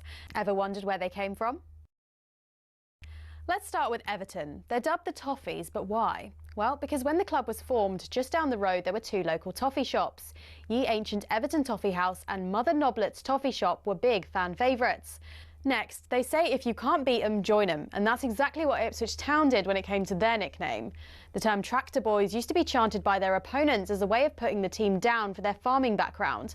But during one game back in the late 90s, Ipswich were 1-0 up and they decided to flip the script. 1-0 to the Tractor Boys, they sang, and a new nickname was born. Let's head to Leicester, famous for more than just a red, well, orangey cheese and Jamie Vardy. Leicestershire's also the birthplace of fox hunting, hence the Foxes. Next up, turns out apples are not the only fruit that don't fall far from the tree. Bournemouth's nickname, the Cherries, comes from the fact the club's stadium was originally built right next to a bunch of cherry orchards. This next story actually involves two club nicknames. It started with Crystal Palace. They were having an absolute nightmare run back in the early 70s. They'd been relegated after a terrible spell and manager Malcolm Allison decided enough was enough. He wanted a new nickname, something strong, fast and destined for success. Something exactly like an eagle. But there's more to this one. Brighton were in search of a nickname too, and Palace finally gave them what they needed. In a heated match between the two back in 1976, Palace fans began chanting, "Eagles, Eagles," and some clever Brighton fans came up with the perfect reply, "Seagulls, Seagulls." Not all club nicknames have a crazy story though. Take the Gunners. That just comes from the fact a group of munitions workers in the Royal Arsenal factory in Woolwich set up the club in 1886. On the flip side, some nicknames seem simple, but there's a bit more to them. Like West Ham. The Hammers is actually nothing to do with the ham part of the name. It comes from the fact the club used to be called Thames Ironworks FC and was made up of workmen and shipbuilders. So next time the away end's chanting their crazy nickname, you'll now know exactly where it came from.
Morning, Alan. Steve Clark here. Sorry I couldn't join you on the show this morning. However, I thought I'd leave a little voice message just to say very happy birthday to Mr. McCoist. Ali, have a great day. 63 years young. Where is all these years gone? Hope you have a great day, pal. Take care. Brilliant, Clarky. Thank you. He's a nice guy, isn't he? Magic. And he's got us to two major tournaments as well. It shouldn't have been forgotten. Yeah, no, absolutely. Chelsea was that, wasn't he? Yeah. All those years ago. He's he had a great career at Chelsea. I played on the national team. Huh? Yeah, did really well. Good career. No, Big Alex, no? Wishing you happy birthday, or he wants to still kick you? Oh, he still wants to kick me, the big man. He used to play keep you up with me, Big Alex. So did Willie, right enough. Willie, yeah. talkSPORT Breakfast with Arnold Clark. Get the UK's best used car deals guaranteed. Happy birthday, Alan McCoist, 63 alongside me now. You have to go back to 1996 to last find Forest in Europe when Frank Clark's side they lost to Bayern Munich in the quarterfinals of the UEFA Cup. But now they're back, and a mouth-watering trip to Real Betis is up first with Big Ange at the helm, the man who won the competition last year with Spurs. Can Forest go all the way this year? So let's get more on this now and cross over to someone who knows exactly what it's like to play for Forest in Europe. Legendary former Forest captain Stuart Pearce. A very, very good morning, Stewie. Morning. How are you, Pearcey? Good form? All good, my friend, and happy birthday to you, fella. Have a good day. Thank you very much. I plan to do that, mate. You, what are you thinking, Forrest? I mean, obviously everything's calmed down a little bit now. Nuno's away. Angie's come in. What are you thinking? It'll be okay once everything settles down? Yeah, without a doubt. I mean, I think they're pretty stable where they are. Obviously, the managerial situation's changed a couple of times, which has sidetracked the fans in many ways. You know what I mean? So they like Steve Cooper and they like Nuno, you know. But I think Angie's a good manager, you know, and I think they're suited to play in Europe. I've got to say, if they keep adopting this sort of counter-attack style of play that's made them synonymous over the last couple of years. Yeah. Sure, you've not been tinkering with the old electrician and stuff again, have you? You know, just... Ali says he looks as if he's had a shock. Your Barnett's right up. Now, don't get me wrong, me and Ali would love a Barnett like that. But it says you're blow-drying up, haven't you? What's going on? I'm just showing off that I've still got some on the top of my head, you know what I mean? He thinks he's Johnny Rotten, doesn't he, Ali? I know you two boys are full of air from the neck downwards, you know what I mean? But I'm just showing off. In all honesty, I'm going to go to the gym after I leave you. So I've always been like this as a player. If you get out of bed, what's the point in doing your Barnet before you go and run around? No point. Sure. This won't be easy tonight. Betis away. It's not easy, is it? No, it isn't. As I say, it's been a hell of a long time since the club have been in Europe. It's going to be slightly different.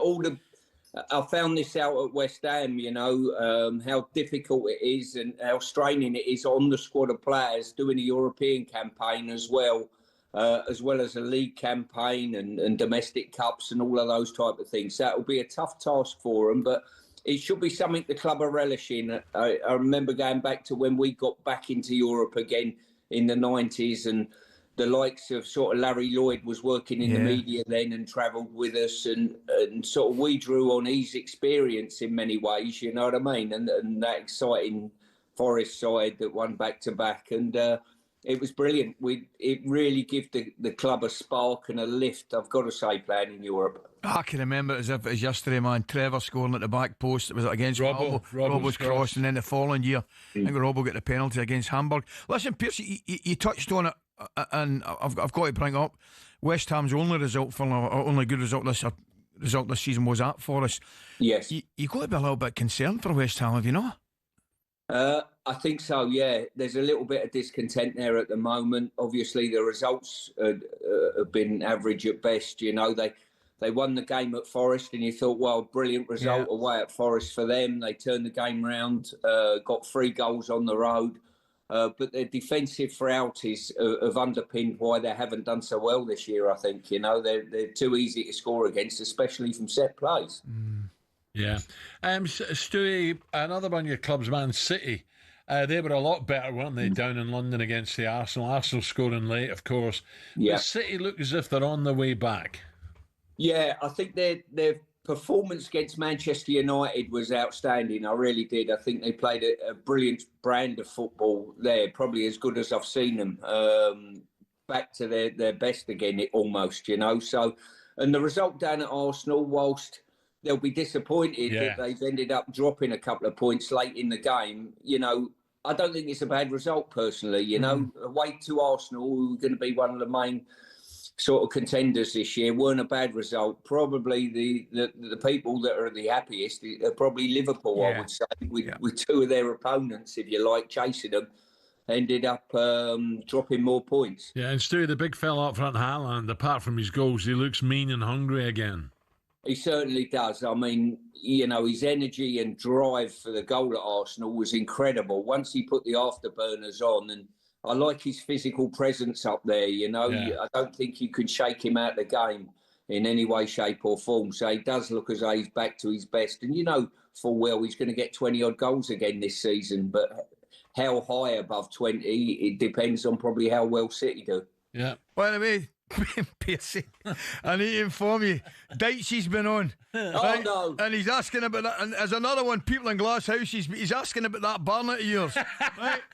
He's actually been on. I reckon, do you remember the old Van de Graaff generator at the school? I reckon you've got one of them in your bedroom or your bathroom. Hey, I tell you what, there's a lot of jealousy from men of a certain age. That's all I can say at this stage. You know what I mean? You're not wrong, pal. You're not wrong. You're flying the flag. Don't worry about that, mate. And I've got to say, most people would take it personally, rush up to the mirror and tinker with their hair before they go out. I'm not. No, to be fair, if I was you, mate, I wouldn't have a mirror in that house. But check your wiring, Stuart, right? We'll enjoy the gym, pal. We'll take care, later. mate. Thank Brilliant. You. Take care, James.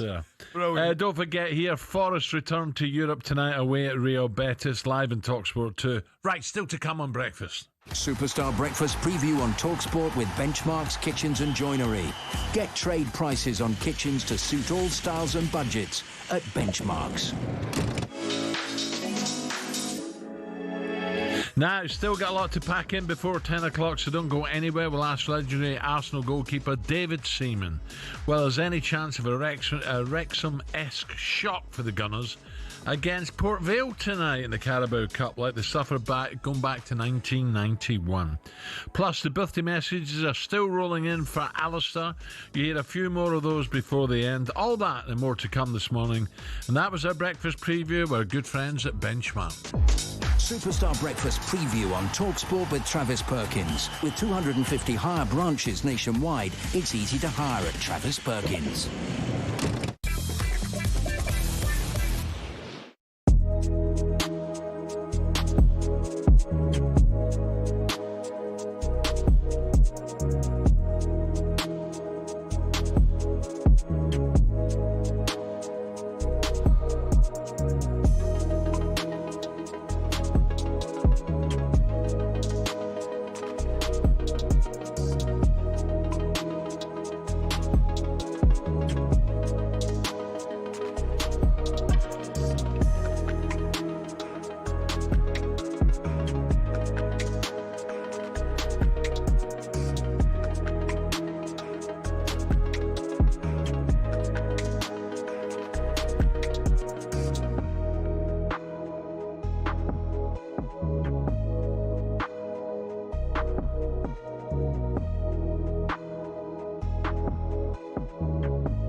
I've never expected, and I need more time. She's got a sister, and God only knows how I've missed her, and on the palm of her hand is a blister, and I need more time. This is talkSPORT Breakfast with Arnold Clark. Get the UK's best used car deals guaranteed.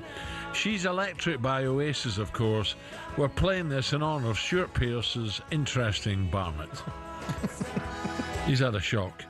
Steve Harmison joins us in just a moment, but first a word on the golf. Ryder Cup, and one man already out in New York is talkSPORT's Rupert Ding Dong Bell. And the poshest man on radio will be giving us his insight into each hole throughout the week. Here is Rupert talking about the 17th. Well, one of the key holes this week here at Bethpage could be the relatively short par 3 17th. It's just 179 yards, but the key to it, it has more bunkers surrounding it than Ally McCoist has jobs. It's an elevated green with a prominent spine running through the middle of it, something that Alan Brazil doesn't have whenever Jill, his wife, is on the phone.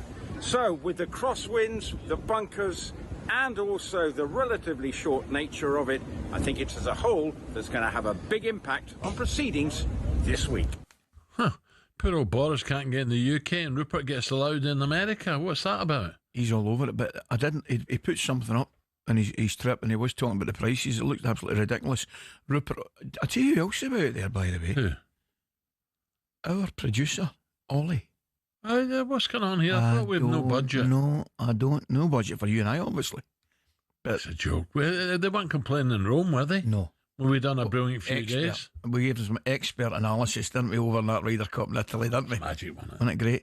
What about, I think, you know what, I desperately think, I'm almost convinced they're saving our budget for the Ashes trip. Well, talking about the Ashes, I'm glad you brought that up, right? Yeah. We're edging closer to this year's Ashes out in Oz. And it all gets underway at the end of November. England have revealed their 16-man squad. The standouts, Will Jacks is the backup spinner for the Ashes, with Harry Brook replacing Ollie Pope as vice-captain. Mark Wood is named as a stack-paced bowling department despite not playing a test since way back in August 24 because of this elbow and knee injuries. Although Harmy will be delighted with that, Woody.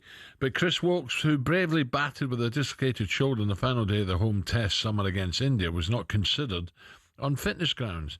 John has now reacted to this as England bowling ledge and talkSPORT ledge and down the gun pub ledge. Stevie Harmison. Morning, Harmy. Harmy, how are you? Good morning, Al. Happy birthday, Ali. Thanks, Harmy, pal. I'm looking forward to it. I've got a pretty exciting day ahead of me, mate, so it's all kicking off. Brilliant. I'm out in Portugal at this moment in time. Footballers v cricketers, so I'm in a nice sunny part of the world. But chicken biryani's out there as well, isn't Where are you exactly then, pal? Whereabouts are you exactly? I'm at the Don Felipe, down the bottom of Valdelobo. Yeah. I've not seen Irani yet, but I can guarantee one thing. With it being 30 degrees outside, he'd be dressed for like going up Everest or Alaska. He'd have his big coat on, his big hat on. He always goes. He never fails. He's definitely coming. He told me the other day. Harmy, any inclusions or people left out you're thinking, whoa, I don't agree with that? No, I think looking down my list in the squad here, I quite like the way the squad's been developed. We needed a backup spinner who could bat. I think what we've got is, you've got Shobashir as the number one spinner, but I really can see England playing Will Jacks because Australia in spin department, I mean, the average 63, it's not a great place for spinners to go and play. So England have the flexibility with Jacks, where you could have somebody that bowls a bit of part-time spin, lengthen the batting and make it even more difficult for Australia to take 20 wickets. So I can see the logic in that. I think you've also got to look, and this is not a warning at all. The way Ben Stokes' body, he looks fit. He will be firing. He'll want to bowl as many overs as he possibly can. And like we've seen in the summer, we desperately need him to bowl. But if something happens to Ben, he's not just a one-man ready-made replacement to go in. You have to have two or three different types of cricketers. And I think that's why Chris Wokes would have been an interesting selection if he had been fit. So I think because Wokes is not there, they've had to go down the road of a spin bowler who can bat a bit. They've gone away from Dawson. They've gone to Jacks. So I can see the logic in Will Jacks being in this squad, even though it's a surprise, because he covers quite a few bases if England need a plan B for Stokes or a spin bowler if we don't think it's going to spin that much that can lengthen our batting. Harry, I've got to say, Ham, I think it's a little bit of a concern, just the overall, when I say overall fitness, I mean staying injury-free, whether it's Woody, whether it's Geoffrey Archer, Ben Stokes. I just think that's a little bit of a concern, really, really hopeful. How is Woody, Harmy? He's your pal. How is he? Have you spoke to him? Yeah, he's going all right. He's on the right trajectory to be fit. I think he was close to playing in the last couple of games for Durham. But I'm assuming that England just thought that's a risk we're not interested in taking. I would like to have seen him play just for him more than anything else. For Mark, confidence factor. We all know you used to know more than anything else. When you've been out for so long, the last thing you want thrown at you is I've not played since March when you're going to play in November. If you have a game in September, no matter how many overs you bowl, you've got that off your back. You feel confident of going in and I'm ready to go on tour. So that would have been nice, but obviously it didn't materialise. I think you'd be fine. I've said in the build-up to this, I wouldn't sort of hang me hat and think, right, we're going to win the Ashes because we've got Mark Wood and we've got Mark Wood fit. I think anything we get off him is a bonus. I think what you're talking about, Ali, I think is a 16-man squad. We've got a couple of injury possibilities that are in there. I think one thing that what hasn't been highlighted is there's a Lions trip which is going to go simultaneously alongside. Mm-hmm. So England have got 16 players here, but they're going to have about 35, 36 players in Australia who are working closely together in and around that Ashes squad. And if anything happens to a Wood, or I would imagine Wokes might be drafted into that eventually if he gets fit. The second spinner in Rian Ahmed will be out there, and opening batting deputy, just in case anything happens to Crawley and Duckett, like a Sibley or I think a Hamid or a Haynes, they'll be all out there at the same time practicing with the Ashes squad.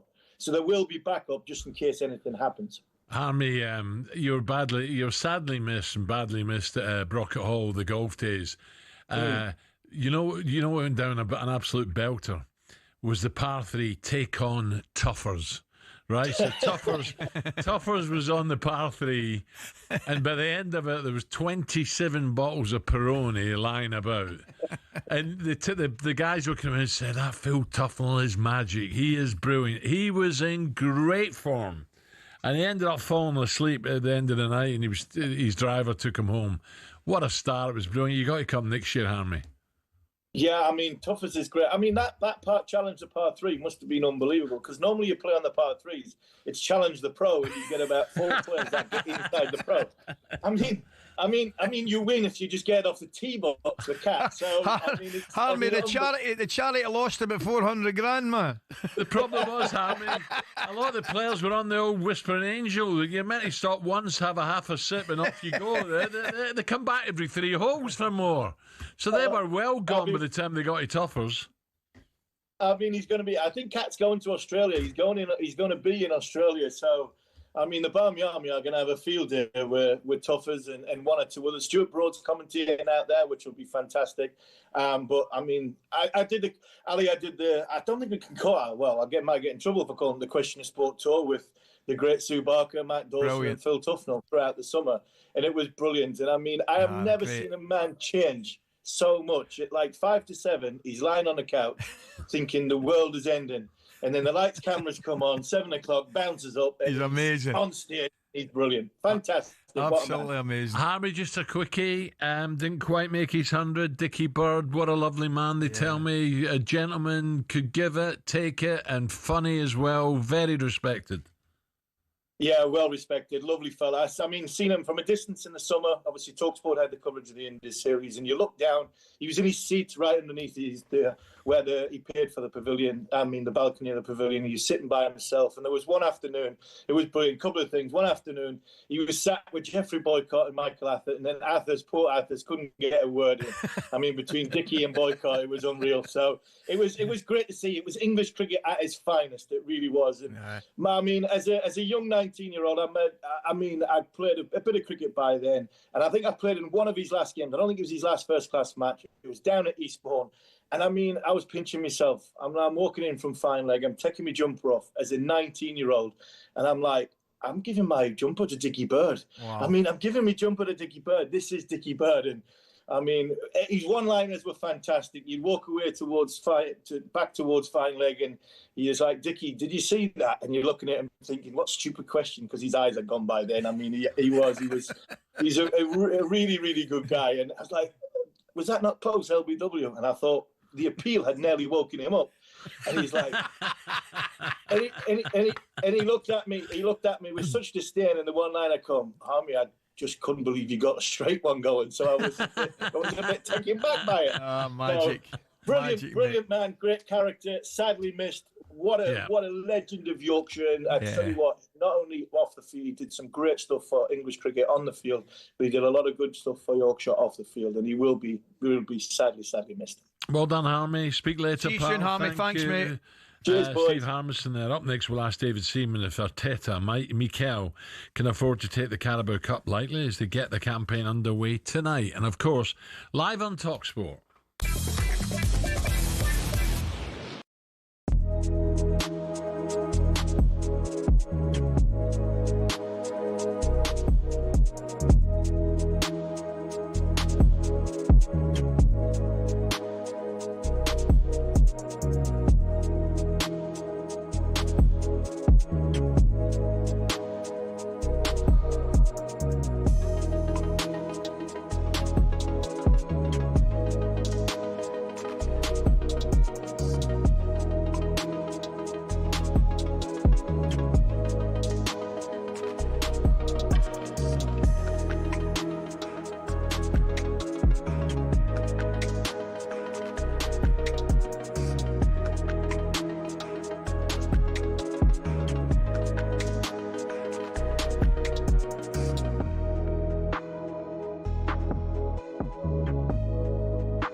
Shin pads are a footballer's best friend. Even if players like Jack Grealish do wear such small ones you can barely even see them.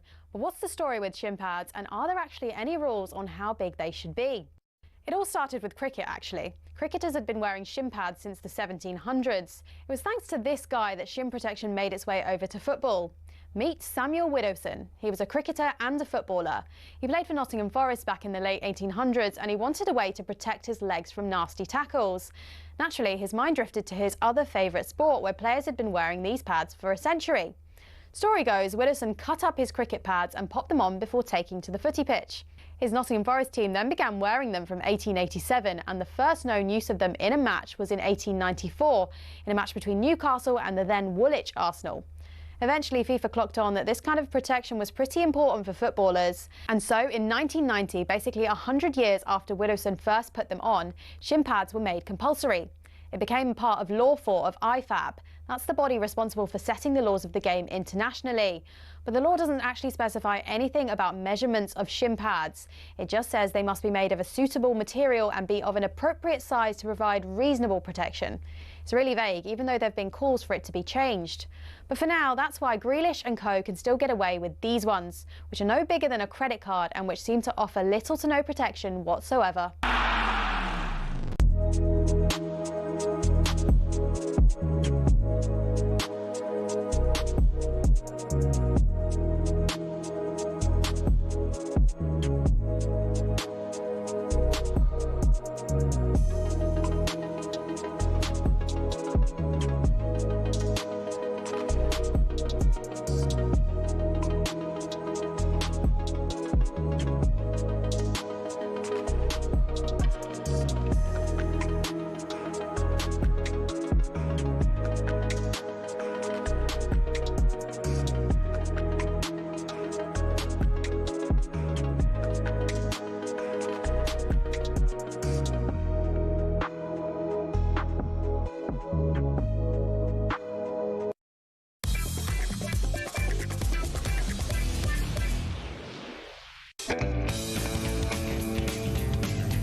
You want to comment on it? You just want to move on? I better not. I better not. It's just unbelievable, isn't it?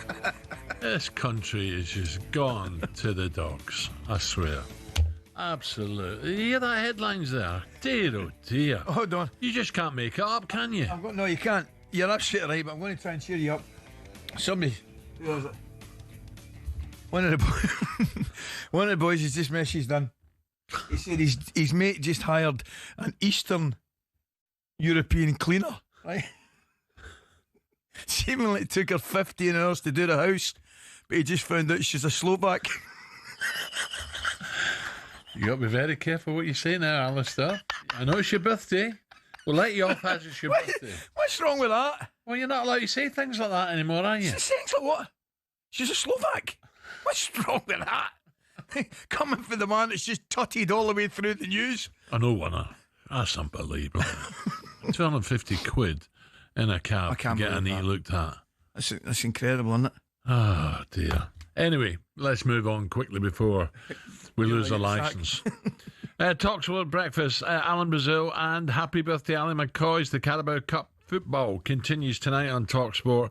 As Arsenal heading north to take on League One side Port Vale, looking to avoid a major cup upset. Some Gunners fans who are old enough to remember may still have sleepless nights from way back in 1992, when 4th Division side Wrexham beat the Arsenal at the racecourse, one of the biggest cup shocks ever. Let's remind ourselves this is what happened. Thomas who takes it. Oh, what a goal, Mickey Thomas! He's done it, the magic little man at the venerable age of 37 has produced a sensational goal. There's the whistle. Wrexham have achieved a really famous FA Cup victory. Incredible. Mind you, Cardiff had a good result last night, didn't they? Right, it was a goal that David Safehand Seaman would remember. In goal, of course, and he joins us now. He thought we were going to talk fishing, but oh no, David. Good morning, David. Morning, David. How you doing? Yeah, not too bad. First of all, happy birthday, Ali. Thanks a lot, mate. A 37-year-old Mickey Thomas giving you the eyes. What's wrong with you? It was that top corner, mate. I'll tell you what, though, it was some strike. I know it was my side, but I just stepped in a little bit, and then he pinged it that top right corner, and I knew I was getting nowhere near it. Well, Ray Parlour just told me you're looking at your iPad. Where did you put them again? And the ball was already on its way. 33 years ago, David. Where's the time going, mate? I know, mate. Yeah, like you say, it's your birthday today. It was mine on Friday, so I'm off the back of celebrating. You're just getting started. That's it, mate. I was with Terry Butcher yesterday and Russell Osborne. 50 years ago we first met in the youth team. I know, that's incredible. It's scary, David. It's scary. It is, isn't it? It is. So, but these happened. I remember Shrewsbury knocking Ipswich out of the cup, and that was a shock. That's what cup football's all about, David, isn't it? It is. I remember when I played for Birmingham City, we were in the top division, and we got beat by Altrincham at home. I think that was FA Cup. So these shocks they're out there, but I think now with squad depth and when you look at Arsenal, it's that's a fantastic squad, and nobody imagined that there's going to be a lot of rotation, but they're still going to be good enough. It's going to be a chance of players getting minutes under their belt, and we'll see what happens, but see what sort of team he picks as well, and then how important he's thinking the competition is. David, what do you make of the Arsenal against City? City were very, very good, weren't they? And Arsenal kept persevering. They got their equaliser, Martinelli. What did that tell us about Mikel's Arsenal? One or two missing, but what did you make of the game? Yeah, I thought it was a fantastic game. It was a really high-quality game. I'm annoyed at all the stick and all the questioning about Mikel's formation and the team that he put out there. You know what it's like with sports science nowadays. We even saw last night with what is it, with the Liverpool striker having to do extra at half-time, yes, to get his numbers up. So, the sports science side of it dictates times who's played. So the team that he put out, I felt was a good team, and it was, when you look at the bench, you're thinking, well, they've got that to come on. So I thought it was a good performance. I don't think people are giving Man City the credit they deserved, because they got the back of a really good performance against Man United, and then playing us, and okay, they didn't control the game. We controlled it, but they held out, and that's what they're going to do. You get an early lead like what they did, they're going to defend that lead, and they're good enough to do that. David, I'm the same as you, mate. I'm a little bit surprised. I get it, right? And I get it's our job to scrutinise teams and selections and all that stuff. But I think the only thing you can maybe say is up for debate, should Eze have started in the middle of the park? Yeah.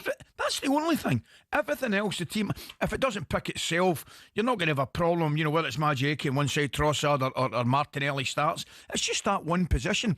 And I honestly thought, and I've said it again and I will say it again, I thought the bigger talking point was the fact Pep's tactics completely changed into something that we'd never seen before. Now, I'm not saying he was wrong to do it, far from it, because he's clearly wanted to adapt and hang on to that victory. But I thought that was the biggest talking point. Yeah, exactly. The fact that he's adapted and gone defensive against us, that's showing respect to us at home.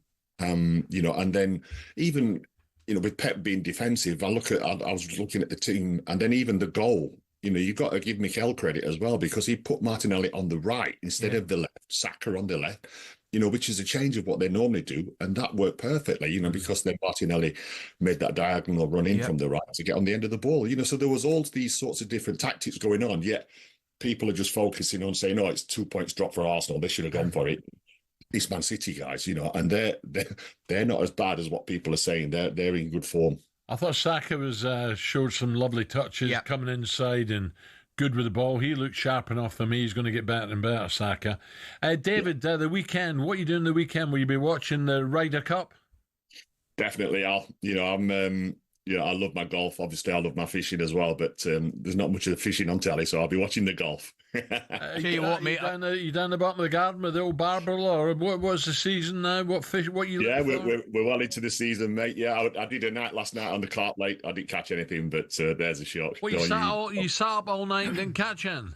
Well, I've got alarms on my rods and everything, so I had a good sleep. There wasn't much happening. Dave, I said to you when I met you yesterday, what a few days I had over in Iceland, mate, fishing. Oh, mate. I'll send you some of the pictures and tell you about it. Stayed at a wonderful lodge. Funnily enough, Peter. I bet you caught some. Oh, we did. The guy that owns... Sleep all night and not catch it. It's brilliant. David, the lad that, funnily enough, organised it and runs it is a mad Arsenal fan. Here we go. Oh, yeah, I know he does. He loves the Arsenal, but there was something about it, mate. We were out in the East Stranga River, and it was absolutely stunning. And I don't mind telling you, my favourite fishing is obviously for the North Atlantic salmon, and it was just brilliant, mate, on the fly. And by the way, Mickey Thomas has just emailed me, David. Email from Mickey Thomas here. Don't worry about that sleeping on the banks of the river. He was sleeping back in '92 as well. Brilliant. See you, pal. Take care, mate. Cheers, guys. Thank you, David. David Seaman there, fabulous. I can't believe he played back then. Oh, I'll be damned. Oh, yeah. Right, he does. He's got alarms in his rods and all that. That's amazing. You believe it? No, I know. He's got about 10 grand's worth of gear. 9:46.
9 minutes to 10 o'clock. Birthday boy Super Ali with me, 63. Yeah, where's the years? But I think you've laboured on that point quite a lot this morning. To be fair to you, you're enjoying that. Yeah, Soon you'll be 65, and that's a slippery slope down. You know what it seems like yesterday with your 60th? Remember with your 60th? 60th or 50th? What was the one we had out at... I think it was 50, wasn't it? No, surely. Was it? Well, I missed about 8 flights, remember? The guy from Monaco, the guitar. Oh. How good was he? He is fantastic, wasn't he? Oh, that was absolutely tremendous. Tremendous it was. Right, we were lucky enough earlier, hopefully you heard it, we were joined earlier on the sport by this sporting great, Boris Becker, right? Boris came on for a good half hour. He spoke candidly about his time in prison. Fantastic. He's got a great book out, by the way, called Inside. But he didn't hold back. He told us about his time in prison and said his strong sporting mentality helped him on the inside. I think so. You know, when I was playing tennis, I was most comfortable in the fifth set. I was most comfortable in a tie break. You know, when the going got tough, I thought that I was okay with it. And I think that mentality of surviving a difficult moment on the court, I think helped me a lot in prison, of saying, I don't know how I'm going to survive, but I will survive, and I will do anything necessary to do so. You know, I'm a father of 4. You know, my wife, we're expecting our first child together in December. So there's a lot of responsibility for me, you know, with my sister and her kids. So I couldn't just say, I'm going to give in. I'm going to give up. I have to find a way. And I think that was something that helped me on a tennis court a lot. I'll tell you what, very positive he was about it all, you know, and he... I was really impressed, man. First thing you've got to say is, you know, he was unbelievably open, wasn't he? I mean, it was an open book, wasn't I'm looking forward to reading the book. So am I. So am I. You better believe it. I promise you, I said to him, and I said to Boris, one of the best books, you know, I've ever read was Andre Agassi. It was a fascinating book. And this sounds like it'll be very much the same. I mean, it's a proper story. But you know, mentioning we're talking to him and talking about him, he just looked as though he was back in control, didn't he? Yeah. He looked as though he was in a good place. Obviously, had the misdemeanor, paid the price for it, and he's happy. You know, he's accepted it, and he's in a good place to move on. Well, I said to him, look, you know, were you too trusting? And do you want to apologise to anyone? You know, to say sorry? And he was good. Good as sounds a pound, wasn't Great, absolutely fantastic. So a reminder, if you missed our interview with Boris earlier, you can catch it up on the talkSPORT YouTube channel, where you can hear that full interview with Boris Becker. Now, Harry Kane is all over the back pages this morning, back in the Mail. Come home, Harry. Ooh. Frank urges Tottenham to pounce if Kane leaves Bayern. Well, how's he going to leave? He's had a brilliant season. I know, I'm not sure where this is last come from, season. Really. And back of the sun, perfect ending, a dramatic return for Harry. The consensus this morning in the show has been that Kane would be returning to get the 47 goals required to break Alan Shearer's record. 47, Ali. You think you can do it, don't you? I think he's the only man capable of doing it. It's going to be hard. Yeah. 47. Well, particularly if he doesn't come back this year. Well, yeah. I mean, if he got Alan, get 3 more seasons? Al's record's ridiculous. Alan, I'm not kidding. If you look at it, I mean, he's 47 ahead of Harry Kane there. But he's almost... Shearer was a pro. Come on. Different. Yeah, different. Different class. Right foot volleys, headers, tap-ins, powerful, could fight with you, you know. Oh, yeah. No, I loved him. Different level. Ali, knowing Alan Shearer as you do, will he be hoping that Kane stays in Germany? Yes. I can exclusively reveal, I would think Alan maybe even would pay his German rent to keep him there. Oh, I don't know. I hear he's got turnstile in the pockets. Sorry, Al, but that's what they tell me.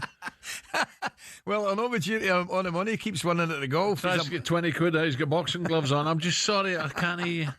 Let's end with this, boys. Happy birthday to you. Ali, Eddie Howe at Newcastle, just wanted to wish you a very happy birthday. Well done with all your work, mate. You're unbelievable to listen to.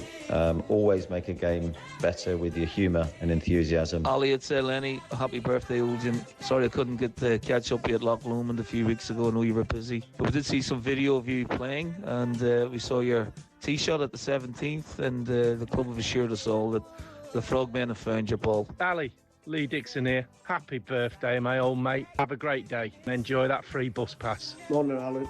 Steve Clark here. Sorry I couldn't join you on the show this morning. I thought I'd leave a little voice message just to say very happy birthday to Mr. McCoist. Ali, have a great day. 63 years young. Where is all these years gone? Hope you have a great day, pal. Take care. Hi, Ali. Big Dunk Ferguson here. Just wanted to wish you a happy birthday, pal. I tell you what, mate, you're fast becoming a national treasure. I remember a part of your anatomy was named after treasure. Gold.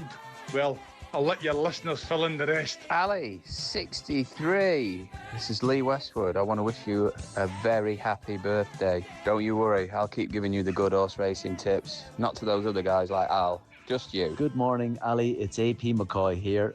I just want to wish you a very, very happy birthday.